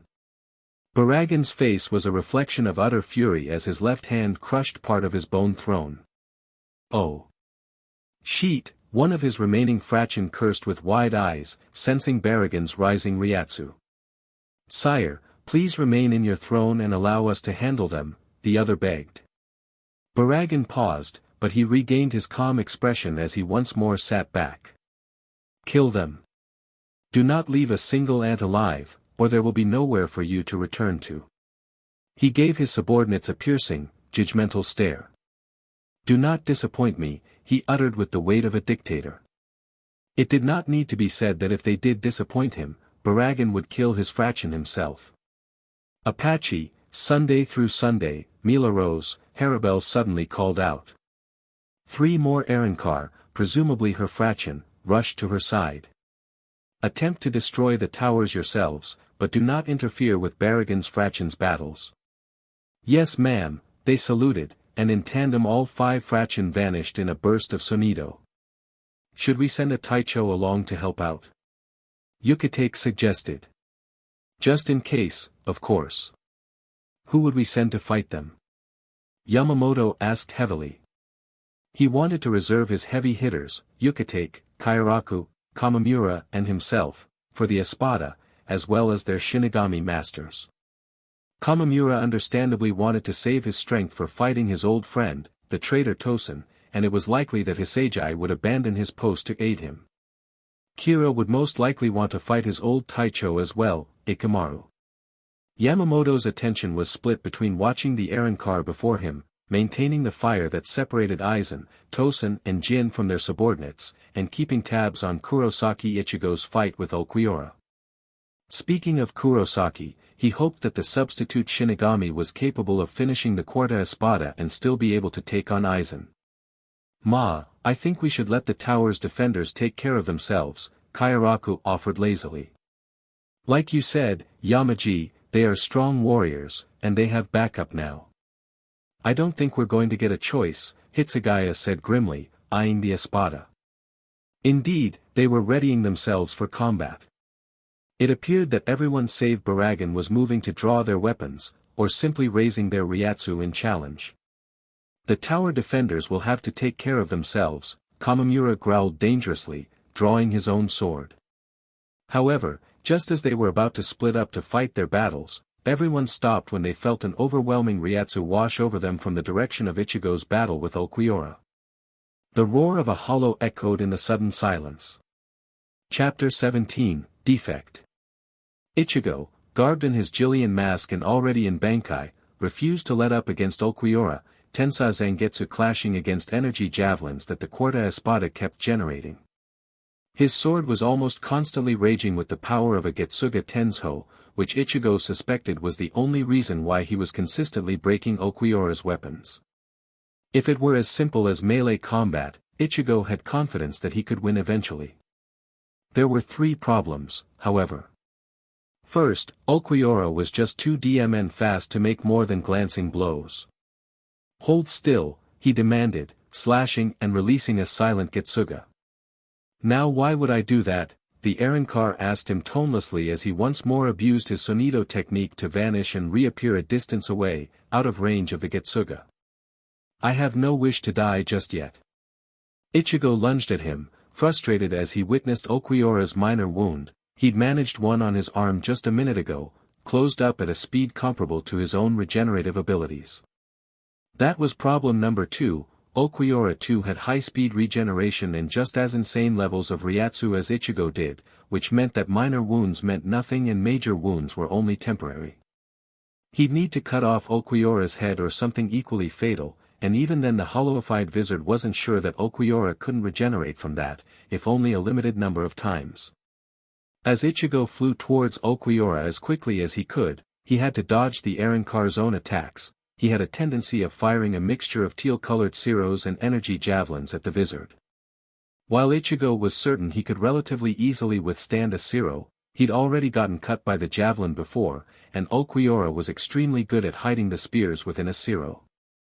That ability happened to be problem number 3. The result? An extremely annoying battle, one that worried Ichigo immensely. He had no idea how long his Jillian mask would last, and he tried not to think about it, thanks to his Vizard training. If this battle becomes one of endurance, Ulquiorra will win, Ichigo thought grimly as he dodged yet another javelin. Fine then. He wants long range, let's see how he likes me throwing weapons at him. Flipping Zangetsu onto his ring finger and spinning it quickly for a second as he danced around the spears of death, the substitute Shinigami hurled it at his foe. Getsuga Tenshu, he roared with all his might. Foolish. Ulquiorra held on to his newly regenerated weapon and covered it in his own Ryatsu, using it to simply deflect Zangetsu. What can you do without your weapon? Who says I don't have a weapon? Ichigo breathed, right behind Ulquiorra. He'd materialized his inner Hollow's Tensa Zangetsu in his left hand, and used his even more enhanced Shuunpa to reappear behind the Espada. Without hesitation, he viciously slashed at Ulquiorra's back and wings. Predictably, Ulquiorra managed to turn around in time to block with his javelin, but Ichigo merely smirked behind his mask. Somehow sensing that something was off, Ulquiorra suddenly realized, the other sword. Too late.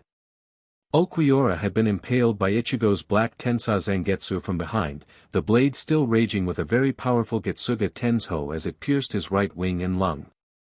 Ugh, he grunted, realizing he was in a very difficult position. If he tried to move away, the sword in his back would only open the wounds further. Clever. You distracted me with that white sword of yours, while you pulled back on the black chain to return that sword to you, while I was in the way. Ichigo's grin only widened further. Now that I've got you trapped here, it's time to take your FNG head off. The white Tensa Zangetsu thrummed in his hand as Ichigo pumped Ryatsu into it to trigger another powerful Getsuga Tensho. Siro Oscuro. Ichigo didn't even have time to register what Ulquiorra had said before he found himself being pushed back, his white Tensa Zangetsu battling against Ulquiorra's black Siro. Chad was right. He realized as the Siro managed to overwhelm his defenses and completely engulfed him. Thankfully, Ichigo had had just enough time to harden his Ryatsu further, to keep from being too hurt. His mask, however, was relatively weak and began to crumble. By the time the Siro was finished, he had only the top left part of his mask left on him. Further, Ulquiorra had by then disengaged himself from the black Tensa Zangetsu, and was waiting patiently. "You are quite strong," Ulquiorra complimented as Ichigo irritably yanked back on the chain again, returning his primary sword to his hand. He waited until the Vizard had also ripped the air in front of his face again, regenerating his mask. "That's interesting. I was unaware you could repair your mask. That is quite an advantage you have over most hollows." "I would imagine so. Dmnit. Ichigo cursed mentally, knowing he had missed a chance to finish off the Espada. The wound's probably already mostly healed by now. I need time and a calm mind to figure out a plan. I'm Bayaek. Could this get any worse?" Ichigo couldn't help but think. "I ask for a calm mind, and I get my insane hollow half. The universe hates me. Oi, what's going on?" Before his host could answer, Cazador quickly took stock of the situation. "Ah, you're fighting Ulquiorra, I see. That's probably why I came back so quick, so much hollow Ryatsu in the air. I did not want to reveal this, especially where Aizen could find out, but I do not see much choice," Ulquiorra said quietly. "You are unexpectedly strong, and I could very well die in this fight if I do not unleash my true form. Pray to whatever you believe in, Kurosaki Ichigo, you will not survive this, the form of true despair." "What the hell are you talking about?" "Resurrección, segunda etapa." At those words, Ulquiorra changed before Ichigo's very eyes. The coat he'd worn in Resurrección seemed to have vanished under the sheer Ryatsu of this new form. In mere moments, the Espada's changes completed. His hole had widened somewhat, and was now dripping a black liquid down his front, a liquid that Ichigo suspected was some variant of blood. His waist, legs and arms had covered themselves in fur as black as pitch, and both hands and feet had become more bestial, forming claws and talons respectively. A thin, onyx tail had also grown, but Ichigo could hardly see it as he was preoccupied with the long, slightly curved horns that Ulquiorra's mask remnants had morphed into. The Espada's facial markings had elongated as well, but before Ichigo could make any more observations he was hit by Ulquiorra's extremely dense Ryatsu, which had changed somewhat. And just as the Arrancar had foretold, Ichigo felt despair. Sheet. Yeah, that's an OF- moment. I am the only one of the Espada to have reached a second Resurrección form. Not even Aizen has seen it, Ulquiorra boasted, with the tiniest traces of pride detectable in his voice. I don't have a choice. Let's see how long this lasts. You're not the only one hiding their true power, Ulquiorra, Ichigo whispered. Cazador, you ready? That depends. Are you ready to take a level in badass? Ichigo smiled tightly. Then let's see just how badass we can get. Hooking the white Tensa Zangetsu on his pinky so it wouldn't get in the way, Ichigo slowly reached up for his mask with his left hand. What are you talking about, Kurosaki Ichigo? Ulquiorra asked plainly. You already have your mask, and you are in Bankai. How much more power could you possibly have? Enough. Summoning hollow Ryatsu to his fingers, he tore the Jillian mask right off his face, only to reveal his Ajucha's mask. Ulquiorra was taken aback by the sudden and dramatic rise in Ichigo's power, and even more so when Ichigo opened both his and his mask's mouth wide and gave a hollow roar. The Vizard struggled to remain in full control of his body. The hollow's instincts, to kill, to consume all souls in the area, were nigh overwhelming. Enough. He clamped down hard, forcibly taking full control of his body. Now that that's taken care of, I have an Espada to dismember. Cazador. As your king, I demand you dampen the lust to feed on other souls. As you wish, king. Though he'd never tell Ichigo, Cazador de la Luna was impressed at how quickly he'd recover control. By pulling on the Ajucha's mask, Ichigo was subjected to the raw hunger every newborn Ajucha's feels.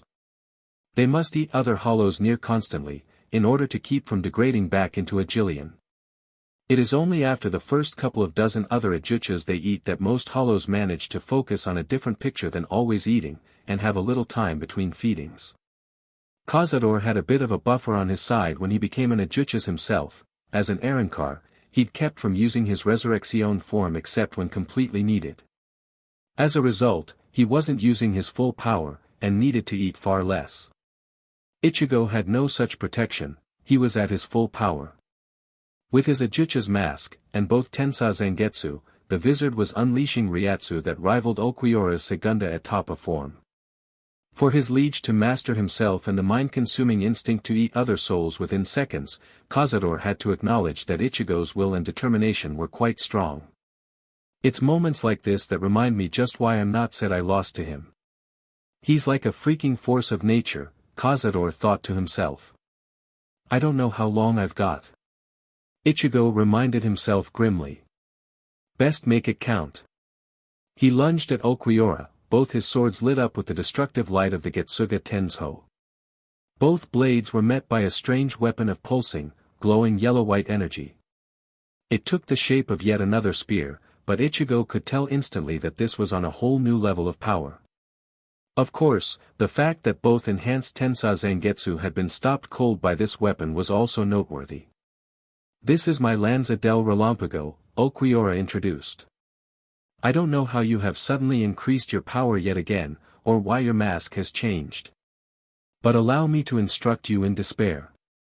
Ciro Oscuro. Ichigo vanished as the attack annihilated the space he'd been in mere milliseconds previous. He reappeared behind Ulquiorra and slashed mightily, only to be blocked once more by Ulquiorra's lance. You must think me a fool to fall for that again. Ichigo raged. Getsuga Tensho. Ulquiorra found himself being pushed back by an enormous Getsuga that engulfed his vision. Only his weapon held back the destructive Moonfang. It was a few moments before he managed to, with some effort, deflect it upwards. Somehow, his opponent's power rivaled his own now, and he would be hard-pressed to defeat him. Taking advantage of the distance his opponent had inadvertently created, Ulquiorra aimed carefully and threw his lance at Ichigo. It flew at speeds that even Ulquiorra had difficulty following. This was his ultimate attack. The Lanza del Relampago, or Lance of the Lightning, was extraordinarily powerful, and lightning-quick, just like its name. As a result, however, it was extremely difficult to aim. Ichigo barely registered that he was being attacked, but he didn't get a chance to move. The lance, fortunately, did not hit him directly, but it did tear out a gash in his right arm. So fast. Knowing he couldn't afford to have any part of his body weakened, Ichigo sent a rush of hollow Ryatsu to his arm to mend it, noting but ignoring the explosion that he heard occur someplace behind him. Ulquiorra frowned at missing with his most powerful technique. This technique is so difficult to control. He trailed off when he saw Ichigo's arm heal rapidly. I see. So you too have high-speed regeneration, he observed. Yeah. You do too. We appear to be about evenly matched, wouldn't you say? If we continue to fight, we will only wear each other out, Ichigo said, somehow feeling that his Ajucha's mask was still holding strong. He had some time left. I agree with your assessment of the situation. Somehow or other you've gained a great deal of power since the last time we met. I find myself curious, just what are you? I'm human, Ichigo responded quietly. Human, with the powers of Shinigami and Hollow. I see. Ulquiorra turned his back. The Vizard blinked, and suddenly Ulquiorra was in his pre-resurrection state, sheathing his sword. I believe you will succeed against Aizen, Kurosaki Ichigo. My encounter with Sado Yasutora has taught me the lengths to which a human will go, and the power they gain from emotions. I would die facing you, I am certain. My segunda etapa form, the form of true despair, had no hold on you. Additionally, I cannot fully control my Lanza del Relampago. You, however, are my equal with that mask of yours, and have mastered your Getsuga Tensho. Facing you, Kurosaki Ichigo, would only waste both our time, and you will require all the power you have to fight Aizen. He opened a garganta with a wave of his hand. You will see me again. With that, Ulquiorra stepped through his rip in space and closed it behind him. Ichigo blinked behind the mask before dismissing his white Tensa Zangetsu, which dissipated into spirit particles. Well, that was rather anticlimactic. Perhaps, but you gotta admit, for an emotionless guy like him, that was a rather dramatic speech. Cazador gave his input. Fair enough. Ichigo reached up and removed his Ajucha's mask, and promptly fell to his knees in midair, gasping for air as his strength vanished and the remnants of Ulquiorra's segunda etapa Ryatsu gripped him with chilling fear. Okay, note to self, powering down so quickly, is a bad idea. Ichigo panted, slowly recovering as the Ryatsu dissipated. Several moments later, he was back on his feet and looking around. He was impressed at the destruction his short fight with Ulquiorra had caused. Several blocks had been utterly annihilated between Ichigo's Getsugas and Ulquiorra's various javelins, and there was a rather large crater where the Lanza del Relampago had exploded. Not for the first time, he was glad that this was merely a replacement town. Where to? Ichigo closed his eyes and reached out with his Ryatsu sense. Not sensing anyone in particular danger at the moment, he decided to check in with Yamamoto. After all, suppose I should reassure them that I'm still here after I went almost completely hollow.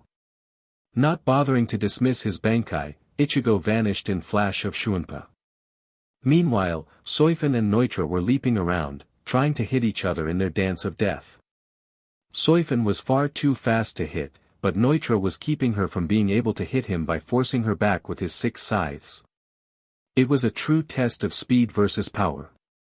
Neither of them had been distracted for a moment by the enormous quantity of hollow Ryatsu coming from Ichigo's battle with Ulquiorra. They didn't really care about anything at this point but the battle, and the Ryatsu wasn't so strong as to hinder their movements from this distance. On her part, Soi Fon was getting rather irritated. She did not want to unleash her Bankai against such a foe. She was certain that Shirkai would be enough. If only she could keep Neutra from moving. That's it. Soi Fon could have smacked herself. Bakudo. Leaping back out of range, the leader of the Onomitsukido channeled Ryatsu to her fingers. Bakudo 4, Heinoa. Neutra was so surprised by the change in tactics that he was unable to dodge, and all 6 of his arms were suddenly entangled, held at his sides. Sheet. I'm defenseless. He broke the Bakudo in a second, but it was too late. Soi Fon had gathered as much Ryatsu as she could on short notice into Suzumabachi and struck out. While Neutra's Resurrection had cleansed his body of all wounds, the Homonka was still on his back, and that's exactly where she struck, successfully piercing the Espada's tough hierro.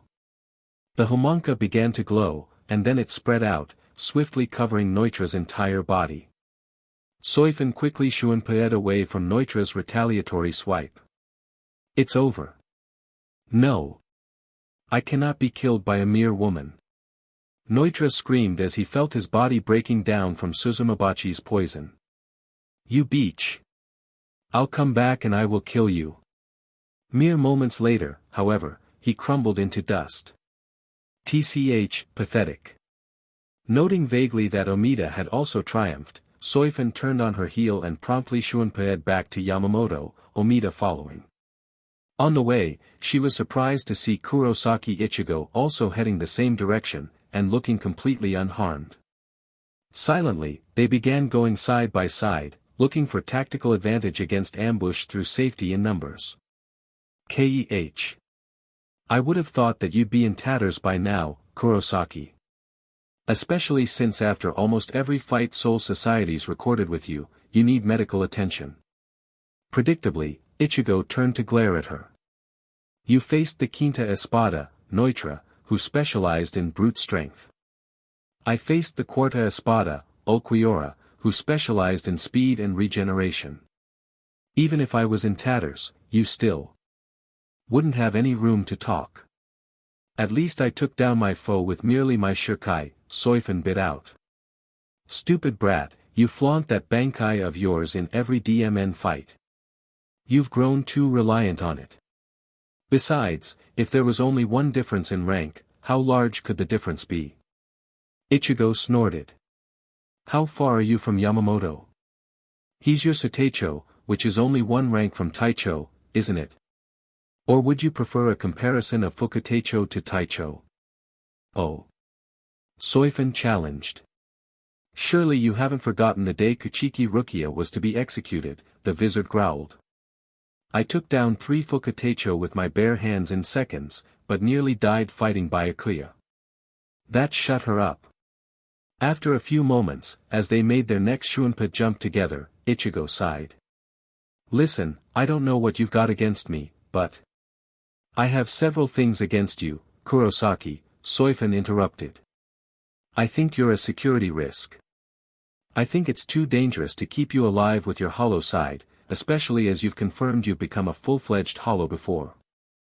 I think you're too brash, too arrogant, too young, and too emotional for someone to wield Taicho-level power. You don't respect Soul Society law.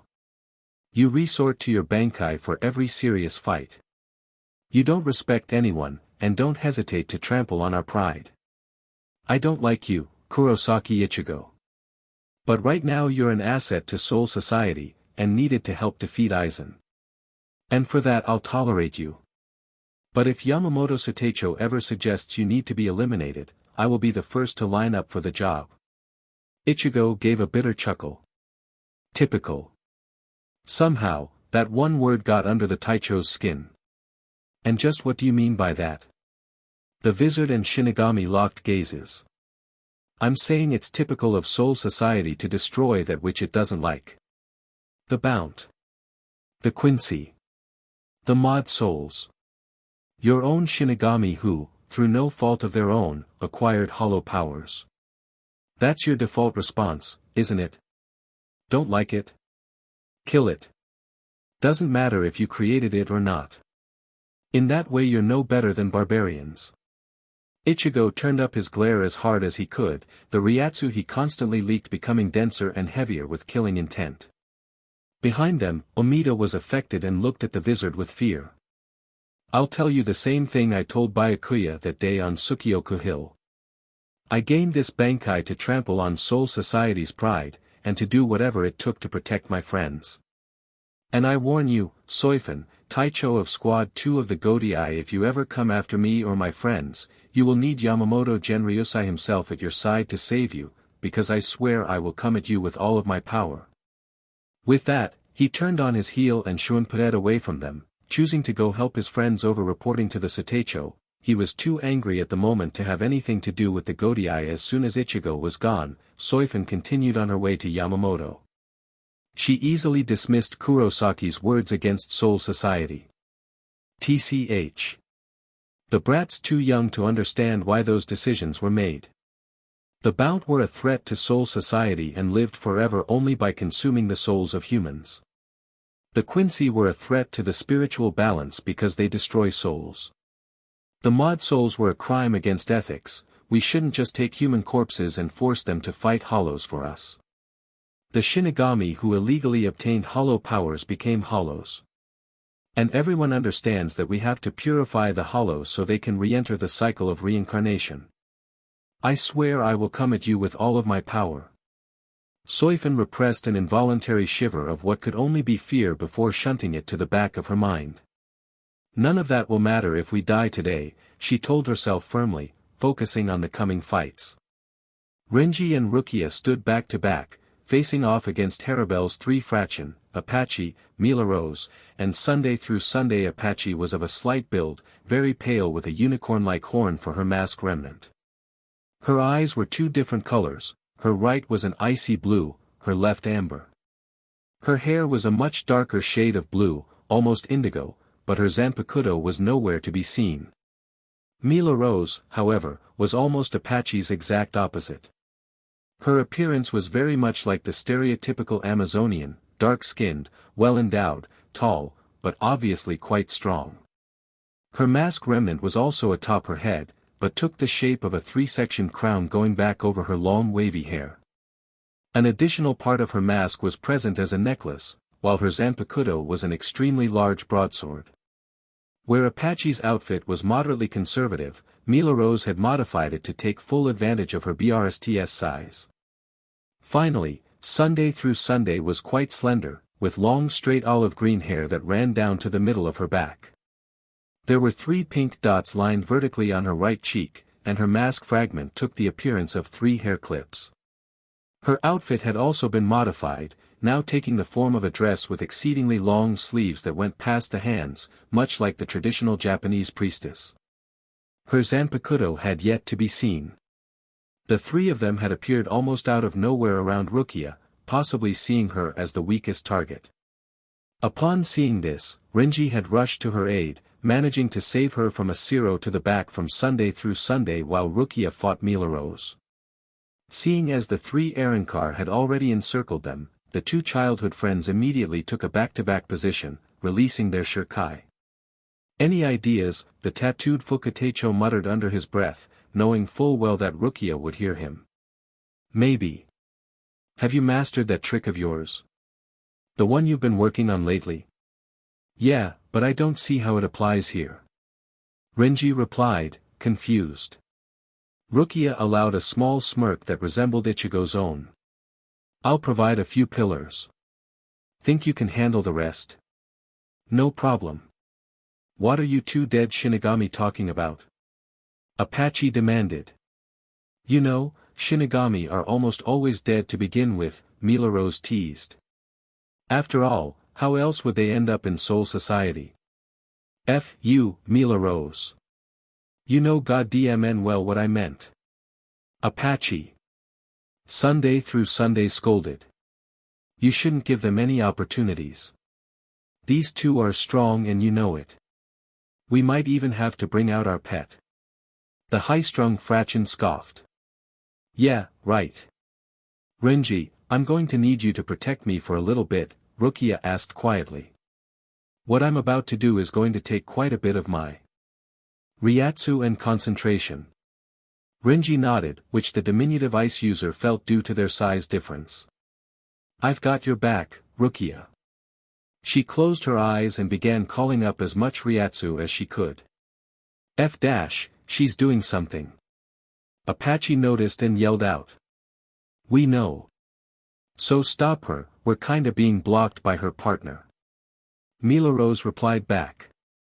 "Sunday through Sunday, go help Apache, I'll keep the redhead occupied." "Oh no you don't."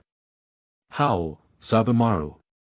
Though his shurikai was already released, Renji couldn't help calling on his Zanpakuto. It was a matter of pride. To all 3 Fraction's surprise, the chainsword circled around the 2 of them dozens of times, forming a small protective sphere of blades, guided by Renji's Ryatsu. All 3 Arrancar began hacking at it, and Renji focused his Ryatsu into Zabumaru. "Hold on there, partner. Rukia's almost done. Do not worry about us, Renji. We are fine for the moment, as long as they don't begin blasting zeros at us." Unfortunately, after a few strikes Sunday through Sunday had that exact idea, and after relaying it to her fellow Fraction, the 3 charged up zeros and fired them at once at the same spot on Zabumaru, making it howl and hiss in pain from its ape and snake heads within Renji's inner world. "Renji! About time." Renji called Zabumaru back to its initial shurikai state, freeing them both. "Whatever you're going to do it quick." "Some no mai," Rukia intoned, but her voice was doubly layered with something that made Zabumaru stiffen in recognition. "Tsukishiro." Dozens of ice pillars appeared around them in a circle, forcing all 3 Fraction to dodge out of the way repeatedly to keep from being frozen solid. Rukia fell to one knee in midair. "Go, Renji," she whispered, trying to adjust to the severe Ryatsu depletion. "Thank you, Sodi no Shirayuki, for your help." Anytime, Rukia. I am glad to help. Renji's eyes widened in awe of what he had just observed. Rukia had truly outdone herself there. Well, I'm not going to waste the opportunity. He shot Zabumaru out towards Apache, who easily dodged. What she didn't see was that Zabumaru had been deflected and redirected by the impact with the ice pillar behind the Arrancar. Now it was subtly aiming towards Sunday through Sunday, who instinctually realized the danger and dodged as well. Watch out! Sunday through Sunday warned Mila Rose, who had her back to the oncoming blade. From there it became a fun game, for Renji, of trapping the three of them in a cage of Zabumaru's blades. Finally, it was complete was the Zanpakuto's end blade hooked onto one of the previous segments. The pineapple-haired Shinigami smirked as he prepared to pull it tight and shred the three fraction. Gotcha. We don't have a choice. Apache cried out, pulling off her bracelets, which revealed themselves to be chakrams and her Zanpakuto. Move, Sierva. Devour, Leona. Mila Rose yelled, for once agreeing with Apache. Strangle to death, Anaconda. The energy emitted from the triple resurrection was enough to push Zabumaru's blades far enough apart for them to escape. Frowning at the lost opportunity, he quickly took stock of their new forms. Apache was now completely covered, from neck to toe, in fur. Dangerous-looking antlers topped her otherwise unchanged head. Mila Rose's warrior outfit had dissolved and had been replaced with garments made of hollow bone that barely covered everything. It consisted of an armored thong, thigh-high boots, gloves that reached her elbow, and two claw-looking pieces that supported her BRSTS while concealing just enough to remain within the bounds of decency. The bone necklace she had worn had expanded into neck protection, while the crown morphed into a headdress that had long golden hair reaching down to the small of her back. Sunday through Sunday now resembled a naga, a mythical creature whose bottom half was an extremely large snake, while from the waist up was a woman. Sheet, he muttered. Rukia, you alright? Things just got worse. You don't say. Rukia responded sarcastically, but she nevertheless got up to fight. The pillars are still up. Why can't you just trap them again? I don't mind trying, but I get the feeling that they're too strong to be held by my Shirkai any longer, Renji explained. Then why not go Bankai? Keh. They're not strong enough to need to go to such extremes. We just need to work together. UBSTRDS. Apache screamed at them. Mila Rose, Sunday through Sunday, let's bring out our pet. Yes, let's, Sunday through Sunday agreed. Mila Rose merely nodded. What happened next stunned Renji and Rukia into silence. All three tore their left arms off and then threw them together a small distance away from them. Quimera Parka. There was a bright light, and the three arms swirled together to form a gigantic being. He resembled a satyr somewhat, as from the waist down he had deer legs ending in hooves, while the torso was that of a highly muscular human. However, the being also had a long snake tail, a deer skull for a mask, and an extremely long mane. He let loose a hollow scream before charging at Renji with a speed that belied his size. Renji, on the other hand, was the Fukutecho of one of the fastest Shinigami in Seoul society, Kuchiki Byakuya, who had trained from a young age with the goddess of flash, Yoruchi herself. He vanished in a flicker of Shunpa and reappeared behind the monster, swinging Zabumaru to take off the being's head. Incredibly, the chimera bent to the side at an angle that would have made the Fukutecho wince in sympathy in any other circumstance, then twisted and punched. Too close and too surprised to dodge, Renji braced himself as best he could, using his Zanpakuto to block. He grunted with effort, putting all his strength into keeping that enormously strong hand from hitting him. Rukia. Freeze the DMN thing. Tsugi no Mai. Hakuren. Another avalanche of ice erupted from Sodi no Shirayuki, engulfing the beast in ice. However, the ice hardly slowed down the monster, which broke free in mere seconds. However, it was long enough for Renji to Shunpa to Rukia's side.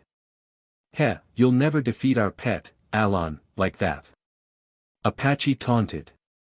Alon is our ultimate weapon, Sunday through Sunday cut in. With all the strength, speed and ruthlessness of an Espada. He's never been beaten. Though we haven't really tested him out against any Espada. Milorose pointed out. We don't exactly want to kill our mistress, Harribel-sama, and Aizen-sama forbade us from attacking any other Espada. Renji seemed to have garnered the full attention of Alon as they chased each other, Renji often just barely escaping. Rukia. Some help here. I'll try, but I'm running low on Ryatsu. Bakudo 9, Geki. To the incredulous astonishment of everyone present, Alon seemed vulnerable to the Bakudo, freezing in place as he glowed a gentle red, the telltale sign of that particular Bakudo. Let's finish this, Zabumaru. Renji's Zanpakudo thrummed in his hand, sharing its master's bloodlust as the Shinigami swung it at the immobile chimera. But suddenly, with no warning at all, Alon broke the binding and rushed at the redhead, easily avoiding Zabumaru's blades. Renji only had time to utter 2 words, OF-. Heido 63, Soren Sukatsui. Rukia's Kido struck Alon right in the head. However, it was only enough to push Alon to the side, just enough for his enormous fist to rip off Renji's left arm instead of punching through his chest. Renji grit his teeth as a wave of pain came over him. I'm gonna have to go see Inoue. But when Alon turned his sights on Rukia, Renji knew he couldn't just leave his childhood best friend behind. No choice, then. He began to glow a fiery red as he gathered his Ryatsu. Let's go, Zabumaru. Bankai. Moments later, the massive bone snake known as Hihio Zabumaru lunged at Alon, successfully snatching him up in its mouth just before he could reach Rukia. Hikatsu Taiho. Renji called out. On cue, the Ryatsu that held the segments of Hihio Zabumaru together expanded exponentially, glowing the same red as a Ciro-like blast began to manifest in the head. What none of them could see was that in the back of Alon's head, hidden by the mane, a single eye opened a charged a Ciro of its own. Hikatsu Taiho met Ciro and battled for supremacy. Ultimately, it was when Renji slammed Alon to the ground face first by having Hihio Zabumaru aim straight down that the Ciro's power faded and Renji's technique blasted straight through the chimera. The blast continued and destroyed several buildings, and there was no doubt that Alon had been completely disintegrated. They defeated Alon. Milorose breathed in horror. Yeah, and you're dead. Suddenly, all 3 fraction were hit in the head with a spiritual arrow. Moments later, they began to dissipate into spirit particles as well, having been killed instantly. Both Renji and Rukia looked up to see the grim face of Ishida Yuryu. You two should go get healed up. Renji needs his arm back and you're both running low on Ryatsu. Where the hell were you? Renji demanded, angry that the Quincy had just appeared and killed the 3 Arrancar only after Alon, the primary threat, had been destroyed. Not that it should matter to you, but I was over there keeping the towers safe from various Jillian who had sensed the battles and were coming through, Ishida snapped. Renji, Ishida. Rukia yelled, getting both their attention. Now is not the time for your pointless, TSTRN-induced squabbles. There is a war going on.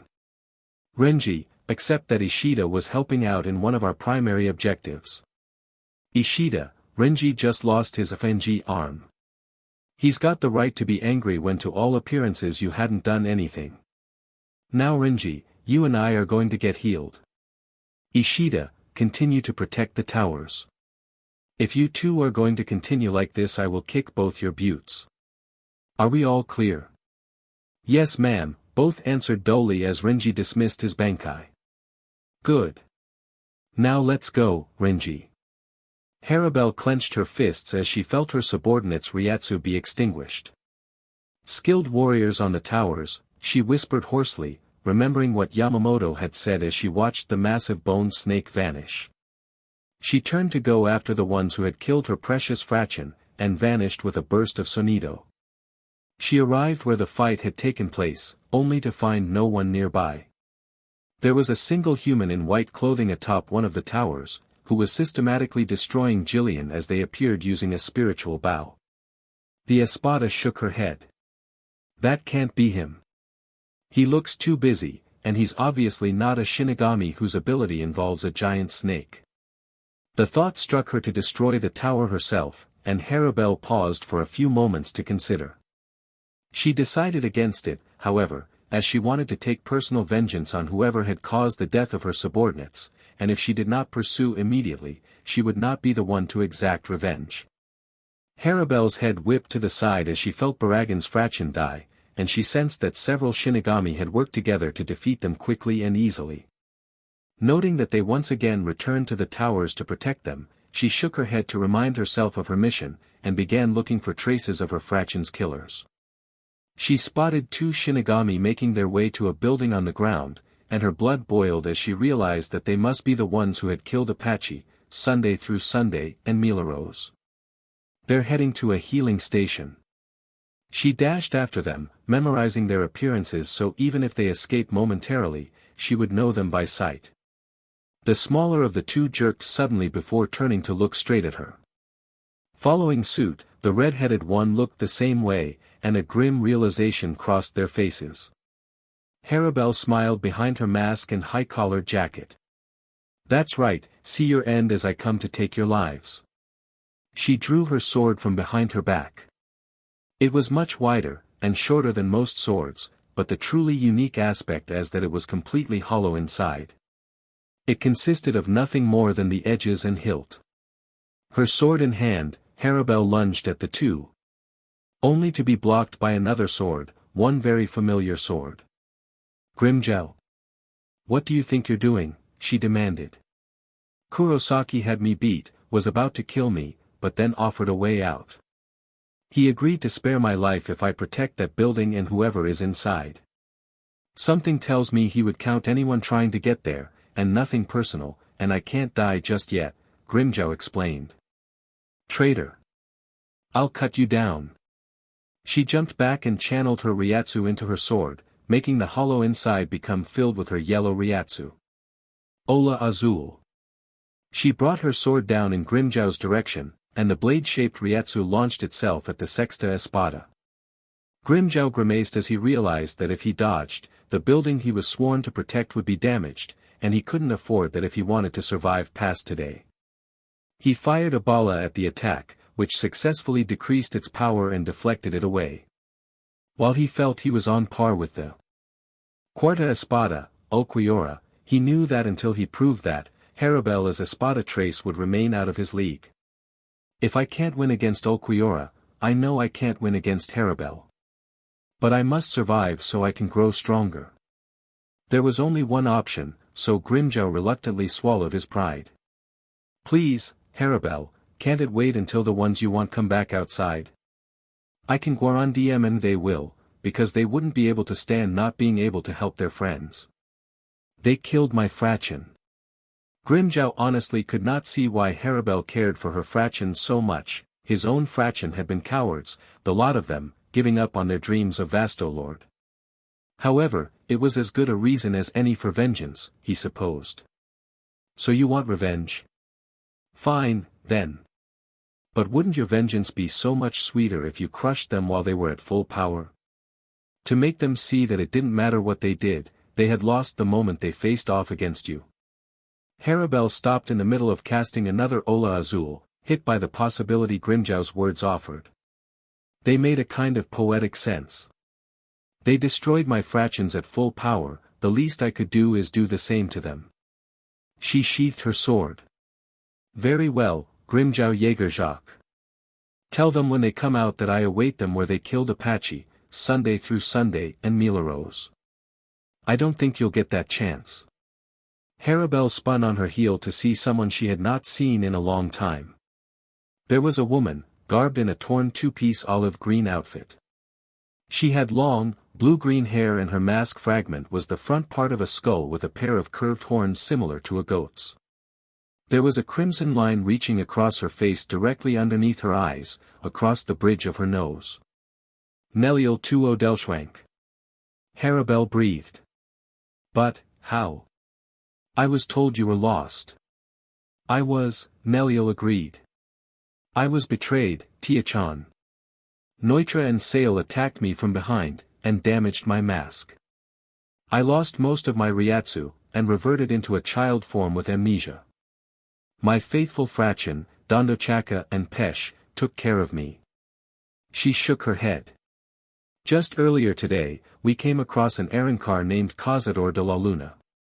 Later, we found out that he was the inner hollow of Kurosaki Ichigo, who was very kind, and refused to strike me or my friends down. I came to see him during his battle with Grimmjow, but in my child form I was unprepared for the intensity of such a fight, especially when Kurosaki Ichigo had pulled on his hollow mask. The enormous surge of Ryatsu, right next to me, forced open my memory block, and I collapsed from mental strain. I woke up in that building you are trying to attack, thanks to a wonderfully kind human with a gift for healing. Somehow, she had repaired my mask, and with that I regained my old form, with all my old power.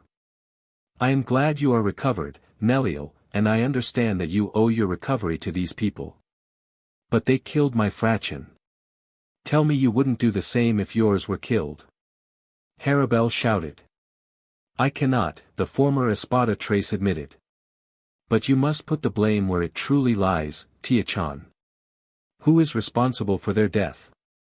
Would the ones you seek have killed them if your fraction hadn't attacked them first? I don't know. Does it matter? Very much, Nell insisted. You must understand, Tia-chan, that the Shinigami and humans here are merely defending this town, and their own lives.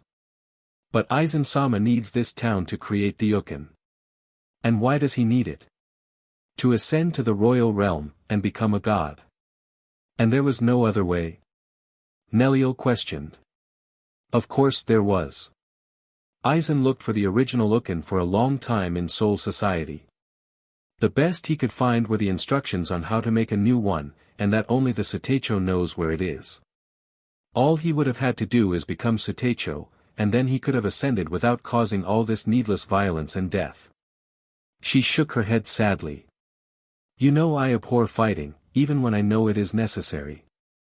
I cannot help but hate Aizen for causing so much pain and death and forcing us to fight. He betrayed Soul Society, his own comrades. He forced several of us to submit through sheer might. He refused to punish the ones who betrayed me, and even promoted them. Is it any wonder that the Shinigami refused to simply lie down and die? No, Tia-chan, the Shinigami are not responsible for your fraction's death. Aizen is. The two Espada trace looked at each other in silence, Nell waiting for Harribel to say something, the latter struggling to digest her predecessor's words that held the ring of truth. Why then? Harribel finally asked. Why did you serve Aizen-sama if you knew this? What choice did I have?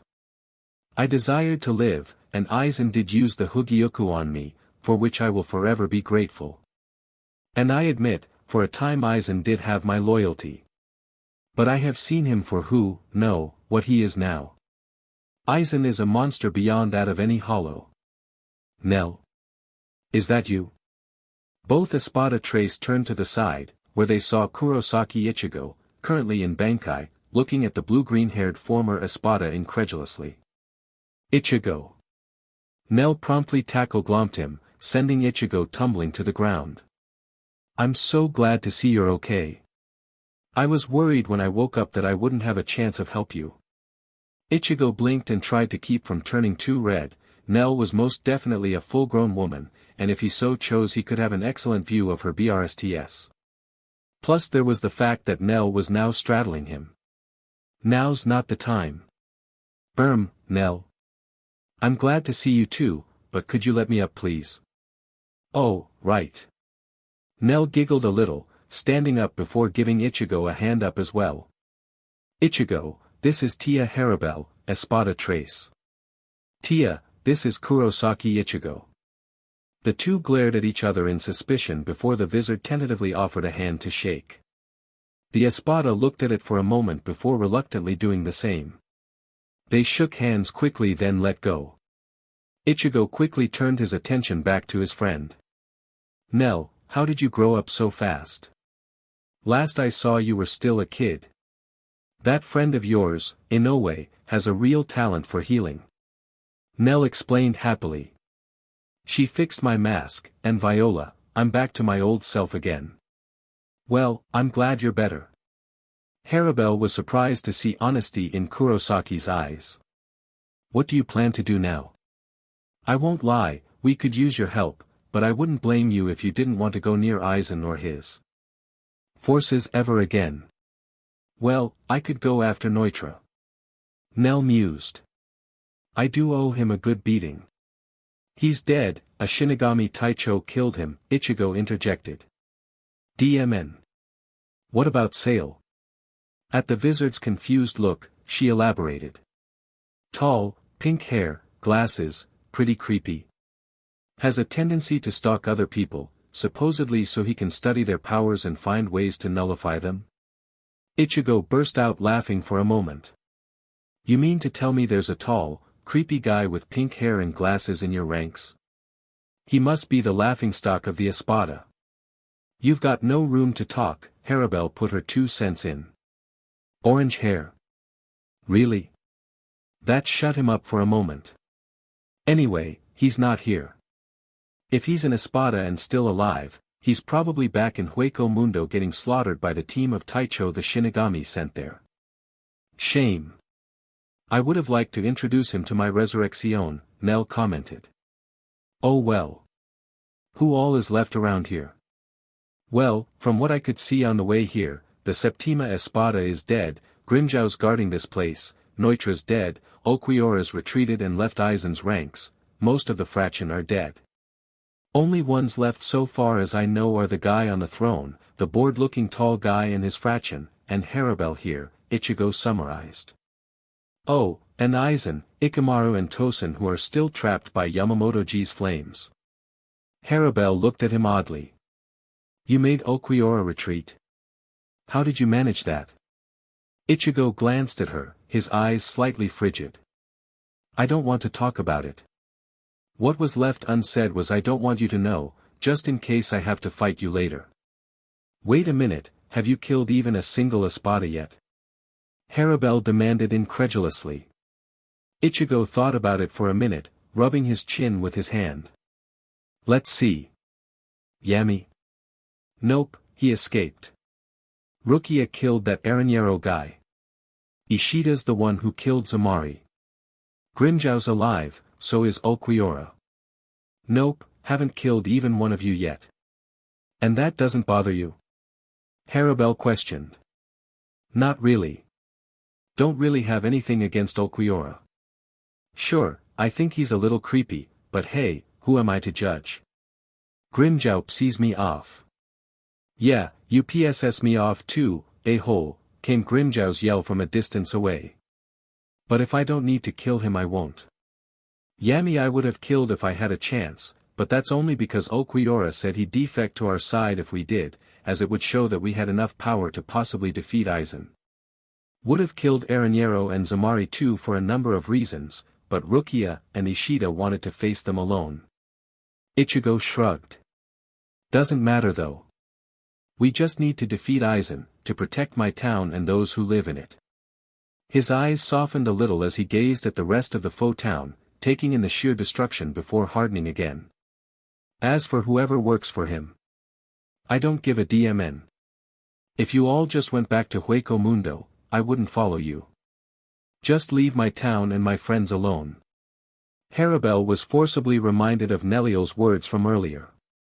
You must understand, Tia-chan, that the Shinigami and humans here are merely defending this town, and their own lives. She turned her back on the two of them. Fine. I'll help you finish Aizen, and then go back to Hueco Mundo. Yay! Nell cried out happily. You can trust her, Ichigo. She always keeps her word. And I'll help too. Ichigo looked surprised, but then gave Harribel a look of appreciation. Thank you. Let me just warn the others not to attack you too. With that, he shunpaed away, back to Yamamoto. Wow, I totally did not expect that much help. Now we have 2 high-level Espada on our side. That is indeed fortunate. Ichigo almost did a double take. Zangetsu.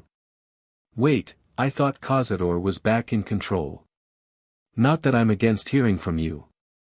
He shut up before he could dig a deeper hole for himself. The Vizard got the oddest impression of his inner hollow shrugging at him instead of taunting him for his conversational stumble, which immediately made Ichigo feel uneasy. I'm not completely back up to full strength, so technically Zangetsu's still in control. For some reason though he feels that we're both going to be needed at some point today. That put Ichigo on edge. Zangetsu had never once been proven wrong in his memory, and had been a source of wisdom and strength for as long as he'd known him. Zangetsu, can you give any details? Merely that in light of your opponent's superior years of experience, you will likely need every advantage you can gain. Therefore I would rather not waste either Cazador's or my own strength in a struggle for dominance. Good idea. The Shinigami schooled his face into one of his classic scowls. More than ever, he was glad he'd made the deal with his inner hollow. So far, it had only helped him. He would ask Cazador to teach him a new hollow power to give him an edge in the coming fights, but Ichigo had been aware of most of Cazador's time in control. The hollow side of the Vizard hadn't used any hollow-specific powers aside from Sonido, Ciro and Garganta, all of which were instinctually based. Most likely, Cazador would have nothing new to teach him, and the Ciro wasn't as versatile as the Getsuga Tensho. Almost before he knew it, he had arrived where the Shinigami and hollow sides were beginning to square off. Yamamoto had not taken an opponent, but Ichigo understood why. He's saving his power for Aizen. Ichigo rapidly observed who was pairing off. It would seem that Barragan had risen from his throne and had chosen Hitsugaya Taicho for his opponent, while Stark appeared to be eyeing Kayaraka Taicho. Stark's Frachen, Lilinet, was glaring distrustfully at Yukatake Taicho. It suddenly hit Ichigo that those three were all that were left of Aizen's supposedly loyal Espada that were here in the fake Karakura. It gave him hope to realize that they now far outnumbered Aizen's forces. However, he had the grim feeling that Stark and Barragan were the most powerful, and most dangerous of the Arrancar they had faced thus far. The substitute Shinigami shook his head to clear his thoughts before approaching Yamamoto. Oi, Yamamoto-ji. 2 more Arrancar have joined our forces. One's Nell, she's the one wearing a green tank top and skirt, and the other one's Harribel, the one with the coat that covers all the way up past her mouth. How can you be sure they can be trusted? Yamamoto queried, almost tiredly. How is it that this boy can gather loyal followers so easily, without even trying? Well, turns out that Nell was betrayed by Aizen a while back, and only just regained her full abilities. I was kind to her back in Hueco Mundo when I regained control over my hollow, so she got a good impression of me, so she came to help me out, Ichigo explained. As for Harribel, Nell talked to her for a bit and convinced her that Aizen was evil. She's more against Aizen than with us, if you know what I mean. Yamamoto was quite familiar with the concept. The enemy of my enemy is my friend, he murmured. Very well. Once Aizen is defeated, ensure she returns to Hueco Mundo, and we will not hunt her. Kill her if she doesn't comply. Ichigo's eyes darkened, but said nothing. I'm not under your command, Yamamoto. At best, you are an ally. However, he knew better than to make an enemy when he didn't need to. Fine. I'll go see if the 2 are willing to fight the remaining 2 Espada so we can get to the Traitors. Without waiting to be dismissed, he vanished with Shunpa, rejoining Nell and Harribel who had been following from a distance. Yamamoto breathed out in a long sigh. He could tell that Kurosaki Ichigo was rebellious and held distaste for his orders, but at least he accepted them. What am I going to do about him? He's too strong to force to submit, especially when we need him to help defeat Aizen. And there is no guarantee that even with Shihoin Yoruchi's guidance that he'll want to join the Godai. He shook his head imperceptibly. That is a problem for another time. I must focus on Aizen. With that decision made, he returned to carefully observing everything around him, wary that Aizen would break free of his fiery prison or utilize his illusion abilities without the Soteicho knowing it. Meanwhile, within the prison made up of Ryujin Jaka's flames, Aizen Sasuke, Tosen Kaname and Ikimara Jin waited. Being unable to observe anything outside the flames with their 5 normal senses, they were forced to rely on their Ryatsu senses. Since Tosen was by far the most skilled at it, he relied on it to cover for his blindness. He had been giving occasional reports of what he could detect. The prison itself made it somewhat difficult, however, as it consisted entirely of Ryatsu, and thus clouded Tosen's perception. Nevertheless, the blind Shinigami had adjusted and was reporting to his commander. Barragan and Stark are preparing to fight. Harribel appears to be with a familiar Arankar of Espada level strength. I believe it is Nell Tuo Delschwank, but I cannot be sure. Kurosaki is now with both Nell and Harribel, with no rise of Ryatsu to suggest that they are fighting. Grimmjow is also nearby. I see, Aizen commented, a small smile on his face. Disappointing, but not a terrible loss. Neither Harribel nor Grimmjow are of sufficient strength to pose a threat to us. Their sole purpose is to weaken the Shinigami. What of Yamamoto? He has yet to move from his previous position. It appears he is focusing on containing us. Predictable, but I must admit it is still an effective method of keeping me from unduly influencing the battles with my illusions, Aizen admitted. I will be calling for Wonderweiss soon. Possibly after Stark or Barragan dies. I wonder how many Barragan will kill before he is taken down. Jin thought aloud. His ability is truly fearsome. Aizen's smile grew. I predict, none. What? You don't have faith in his abilities? Tosen queried, confused.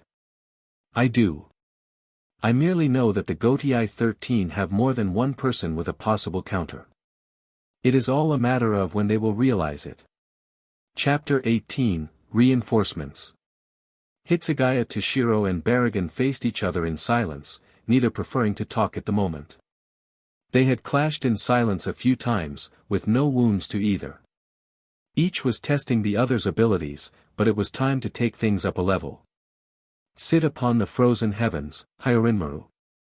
Hitsugaya Toshiro called out as he slashed downwards in his opponent's direction. His sword reshaped into its shurikai, extending slightly in length and gaining a chain on the hilt not unlike Tensa Zangetsu's, but smaller. On the end of the chain was a small crescent several inches long. As the Taicho slashed at his foe, a stream of ice shaped as a Chinese dragon lunged out at high speed, attempting to hit Barragan. Just as it was about to strike, the dragon slowed for no apparent reason, giving the Espada a chance to move out of the way. It's useless, he told the Shinigami Taicho. You will never hit me with an attack of that speed. Hitsugaya narrowed his eyes. He's slowing down the attacks before he can be hit, I know he is. But how? And how do I get around it? An idea struck him. Perhaps if he doesn't see it coming. Easier said than done, Barragan appeared to be the strongest of the Espada, if the way he immediately took charge was any indication. Once again, he flung a dragon-headed serpent of ice and water at the Espada, who once again dodged easily, only to be forced to parry a physical blow from the diminutive Taicho. Barragan swiftly and easily retaliated with a bone-cracking punch, making Hitsugaya fly back several meters and attempt to recover. What Barragan did not see was that the attack had spiraled and turned around, attempting to strike him in the back. However, that attack too had slowed down moments before striking, allowing Barragan to sonido to the side, having felt the frigid air behind him. A paltry attempt, the stout Arankar declared. Weak. Slow. Pitiful. It's not that my attacks are slow, but that you somehow make them so, he countered coolly. Is it simply a quality of your Ryatsu, that anything that approaches you is slowed? Or is it a special technique of yours? Barragan shook his head slowly. What you do not understand yet is that all the Espada were not simply chosen for their strength, but also for embodying an aspect of death. Rage. Greed. Madness. Intoxication. Destruction. Despair. Nihilism. Sacrifice. Loneliness. And my own, old age. Each of these aspects is a cause of death, and Aizen thought it fitting that the Espada be their avatars. As the avatar of old age, the most powerful and inevitable causes of death, I have control over time itself. Nothing can touch me. Hitsugaya's mind went into overdrive as he attempted to think of a way around Barragan's admittedly impressive and highly lethal ability. In an attempt to stall for time, he commented aloud, "It must be nice to control time. I think if I had that power, I would use it to age myself first. I've been in this childlike body for decades, and it makes me lose the respect I deserve, having earned this position of mine with sweat and blood." The Time Lord laughed lowly, a horrifying sound. "An interesting prospect. Perhaps you would like me to do it for you?" Before the white-haired Shinigami could answer, Barragan had Inoue directly in front of him and laid a hand on his left shoulder. Hitsugaya screamed as the bones in his shoulder grew larger, but far more brittle until they shattered from being unable to support their own weight. He vanished in as fast a shunpa as he could. Do you see now? Time follows the whims of no one but me. You wish to have an adult body to reflect the power and position you have, but you fail to anticipate that without the necessary nutrients and preparation, your bones would grow steadily weaker as you grow older. Barragan told his enemy calmly. Ola Azul. Barragan was caught by surprise, but even so the attack predictably slowed down before it could hit him, giving the Espada a chance to dodge. Harribel. What do you think you are doing? What does it look like? Harribel asked calmly. I'm aiding the Shinigami. Her simple statement caused the stocky, scarred Espada's face to contort in fury. You betray me. You were never my ruler, Barragan, the female Arrancar retorted. Aizen was, and I no longer serve him. You are not even the Primera Espada, but the Segunda. That does not matter. I rule everything, for nothing can withstand the test of time, Barragan uttered heavily, drawing his weapon, a massive double-sided battle-axe as large as he was. Where the two blades met was a slit eye. Despite its obvious weight, he wielded it easily with only his right hand. He lunged at the Espada trace. Die a traitor's death, Harribel. Harribel blocked with her own sword, reinforcing it with her own Ryatsu, making the hollow inside once more become filled with the light of her power, similar to when she was using Ola Azul. Even so, her Zanpakuto buckled against Barragan's sheer might. Thankfully for her, Hitsugaya was not content to simply sit and watch. He had dashed at Barragan's exposed back, sword at the ready as he conjured another ice dragon using the water from the atmosphere. He fired it from point-blank range, only for Barragan's time dilation to slow it just enough for him to disengage from Harribel and Sonido away. Luckily, Harribel also managed to evade. Standing side by side with the Shinigami Taicho, the Espada trace glanced downward. You manipulate ice? Yeah. What can you do? Hitsugaya shoved his questions about why the Arrancar was helping him into the back of his mind to ask later. He wasn't about to look a gift horse in the mouth. I manipulate water in my resurrection. I think I have an idea. Before Hitsugaya could explain his idea, Barragan approached again. I see I need to teach you both about time. Namely, that it is inevitable to die at the hands of it. He held his Zanpakuto with both hands, holding it downward. Rot, arrogant. The eye in Barragan's battle-axe opened widely and then erupted in dark flames that rushed over to the Espada. Hitsugaya watched with wide eyes as the black and translucent fire burned away Barragan's flesh, but the high-level Arrancar made no sound of pain, not even when his eyes melted. In mere moments, he had become nothing more than a skeleton. The hollow mask had reshaped itself into full, highly decorated, extremely bejeweled crown. Then Barragan's clothing, which had still been burning in the fires of his Zanpakuto, put itself out and revealed their new form, a black cloak with a fur collar darker than pitch. The slit-eye pendant from his Zanpakuto hovered before him for a moment before it spontaneously grew an elegant chain on either side, becoming a necklace. The scar over Barragan's right eye also had transitioned over, manifesting as a crack over the right eye socket in the skull. You think you are Shinigami? Barragan asked, though for the life of him Hitsugaya couldn't see how he could speak with no vocal cords. No, it is I who am the true kami. All is equal before my judgment. Careful. Harribel warned, motioning to where Barragan stood. The building he stood on was crumbling and rotting away even as he spoke. Do not get close to him, or you will die. Then it's a good thing we're both elemental users, the ice-wielding Shinigami responded. Bankai. Ice erupted from his Zanpakuto, covering him momentarily before unveiling his Bankai form, complete with ice wings and a tail. Destroy, Tiburon. With a flash, Harribel's coat disappeared, revealing her hollow mask remnant that covered everything from her nose to the nipples on her BRSTS, just before a cocoon of water erupted around her. Moments later, she cut her way out of it. Now she wore a miniskirt made of bones, underneath which she had a black undergarment. Harribel also sported knee-high boots and elbow-length gloves, and the impressive mask she'd had earlier had changed dramatically, now forming as a thin, spine-like series of tiny bones going from her waist to the underside of her BRSTS. Her BRSTS were mostly uncovered, but the nipples were hidden by extensions from a collar that had formed around her neck. However, Hitsugaya's attention was not on her body, but her sword, which had reshaped itself into what appeared to be an enormous, elongated shark tooth, with gill markings on each side. The hand guard itself completely covered her hand, making it nigh impossible for Harribel to accidentally lose her weapon. An interesting, and very useful asset, he mused. Let's go. With a single slash, the Shinigami Taicho unleashed 4 ice dragons at Barragan, who realized that he couldn't use his time dilation to make the ice disappear.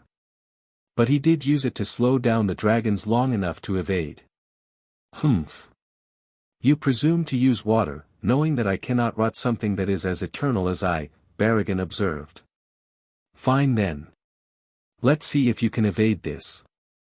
He opened his mouth. Respira.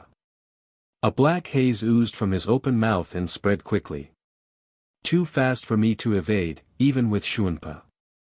Hitsugaya realized, before he quickly used his wings and tail to form a cocoon of ice around himself, generating more to cover any weak spots. There was only one problem. I can't see the outside, how am I supposed to know when it's safe to come out? And what keeps him from attacking me while I'm in here? Luckily for Hitsugaya, he wasn't alone, and Harribel had managed to escape the Respira. La Gata, she cried out, generating water from the gills of her weapon and firing a shark-tooth-shaped blade of water at the higher-level Espada.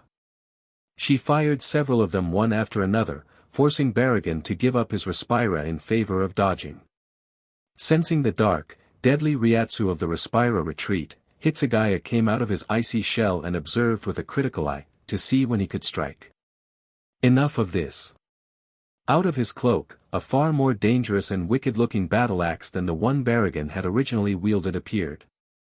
It was pitch black and had 2 pointed blades on either side of the metallic. Grabbing it with his skeletal hand, he easily cleaved right through Harribel's attacks, rushing towards her and releasing his Respira technique again. Guncho Tsurara. Hitsugaya cried, sweeping his Zanpakuto horizontally and releasing dozens of ice daggers at Barragan, who once more had to evade. This, coincidentally, put the daggers straight on a flight path to Harribel. Herviendo. The ice melted and flowed around her continuously in a circle. As the water-manipulating Arankar raised her sword, the life-giving liquid she had used in her Lagata attacks also returned to her. Cascada. All the water that Harribel had accumulated was sent as an ongoing blast of high-pressurized water at her opponent, whose time dilation was insufficient to keep the water from striking him. Instead, he blocked with his new axe. Her attack continued as she pumped Ryatsu into her Zanpakuto to keep the gill markings generating more water, keeping them in a standstill. Now, Shinigami. Ryusenka. Hitsugaya Shunpaed as fast as he could at the Time Lord, stabbing him in the back with his sword. From the stab wound, ice erupted all around Barragan, quickly encasing him. Thankfully, the cascading water that Harribel was continuing to fire provided plenty of material to freeze the Segunda Espada entirely. As soon as the Espada was completely frozen over, Hitsugaya withdrew his sword and breathed a sigh of relief. However, when he saw the ice become clouded over and misty from the dark breath of Respira, he jumped back and readied his Zanpakuto once again. The ice rapidly melted off the Espada as he continued to laugh. You think to freeze me eternally? Perhaps that would have worked if we fought in a colder climate, but your ice was exposed to warm air. All it took was me aging the effects to break free. Then perhaps I should introduce you to the frost of a glacier, Hitsugaya responded coldly. Harribel, I appreciate your help to this point, but I highly suggest you maintain your distance. I didn't want to do this in Bankai, as I'm not sure I can control it fully yet. He raised his Zanpakuto the sky. Can't control what, you insolent fool? Barragan asked derisively. My Zanpakuto's greatest and most basic power. Tenso Jurin. All the water under the heavens is at my command. Harribel looked up, seeing heavy, black clouds gathering overhead. Such power. How can one so young wield this? Suddenly the clouds opened up, and it began to snow heavily. Snow? The skeletal Arrancar asked disbelievingly. This is your greatest power. He didn't bother to utilize his time dilation, but this soon cost him. However, when just one of the snowflakes touched his hand, he saw a very large ice flower blossom. With a rush of realization, he activated his time dilation and attempted to dodge the snow. Hitsugaya looked on coldly. None of the snowflakes touched him as he watched his opponent fruitlessly attempt to evade and only gain more ice flowers for his effort. You should know, Espada, it is impossible to dance between every snowflake of my Hayatan Hayakaso, just as it is impossible to evade all the droplets of rain in a storm. Luckily for Harribel, her continued use of her viendo allowed her to melt the snowflakes before they could touch her, and with some focus she could redirect the water away from herself. She watched in astonishment as Barragan screamed his fury as he was covered in a pillar of ice that just continued to grow as it snowed. The sudden drop in temperature that came with it also prevented him from using his Respira to break free as he had before. When the last of the petals fall, your life will be over, Hitsugaya told Barragan quietly, turning away. Just like that, he defeated one of the most feared hollows ever known. Harribel asked herself. Barragan had been known as the king of Hueco Mundo, commanding armies and conquering everything, before Aizen had appeared with his 2 Shinigami lackeys and turned him into an Arrancar. And now, suddenly a Shinigami Taicho with the appearance of a child had taken him down. Not without injuries or assistance, of course, Harribel noted, viewing Hitsugaya's left shoulder and arm. And admittedly, the two of us were wielding water, one of the few things that Barragan could not rot away with his time powers. So perhaps it was simply a poor matchup for him. Even so, Harribel had to admit that the Shinigami was highly skilled. I hope never to fight him after he has fully matured and mastered his powers. Can I ask your name, Shinigami? It's Hitsugaya Toshiro, Taicho of Squad, and yours, Arrancar. Tia Harribel, Espada Trace. Or at least, I was before I defected from Aizen. You are quite powerful, Hitsugaya Taicho. I am glad I don't have to fight you. Hitsugaya turned away. I am glad of that as well. Defeating someone with similar powers to my own would cost me too much Ryatsu and leave me unable to help defeat Aizen. He eyed the prison of fire that held the traitors to Soul Society warily. Soon, this nightmare will be over. He murmured under his breath, unaware that Harribel could hear every word. And then Momo can truly begin to heal. Well, that's unfortunate, Kairaku Shunsui murmured, casually blocking Stark's own half-hearted strike against him. What's that? Stark just as easily blocked Shuansui's counterstrike before lowering his sword in a sign of temporary truce. The Shinigami Taicho gestured towards their surroundings. Look around you. Surely you can tell that we're the only ones fighting now. Stark sighed. How troublesome. Are all Bankai as strong as the one that has entrapped Barragan? Shunsui looked over where Stark was indicating. He held no fear that he would be attacked, neither he nor Stark had been fighting at anything remotely close to their full strength. Stark had sent his fraction, Lilinet, to fight Yukitake Jushiro.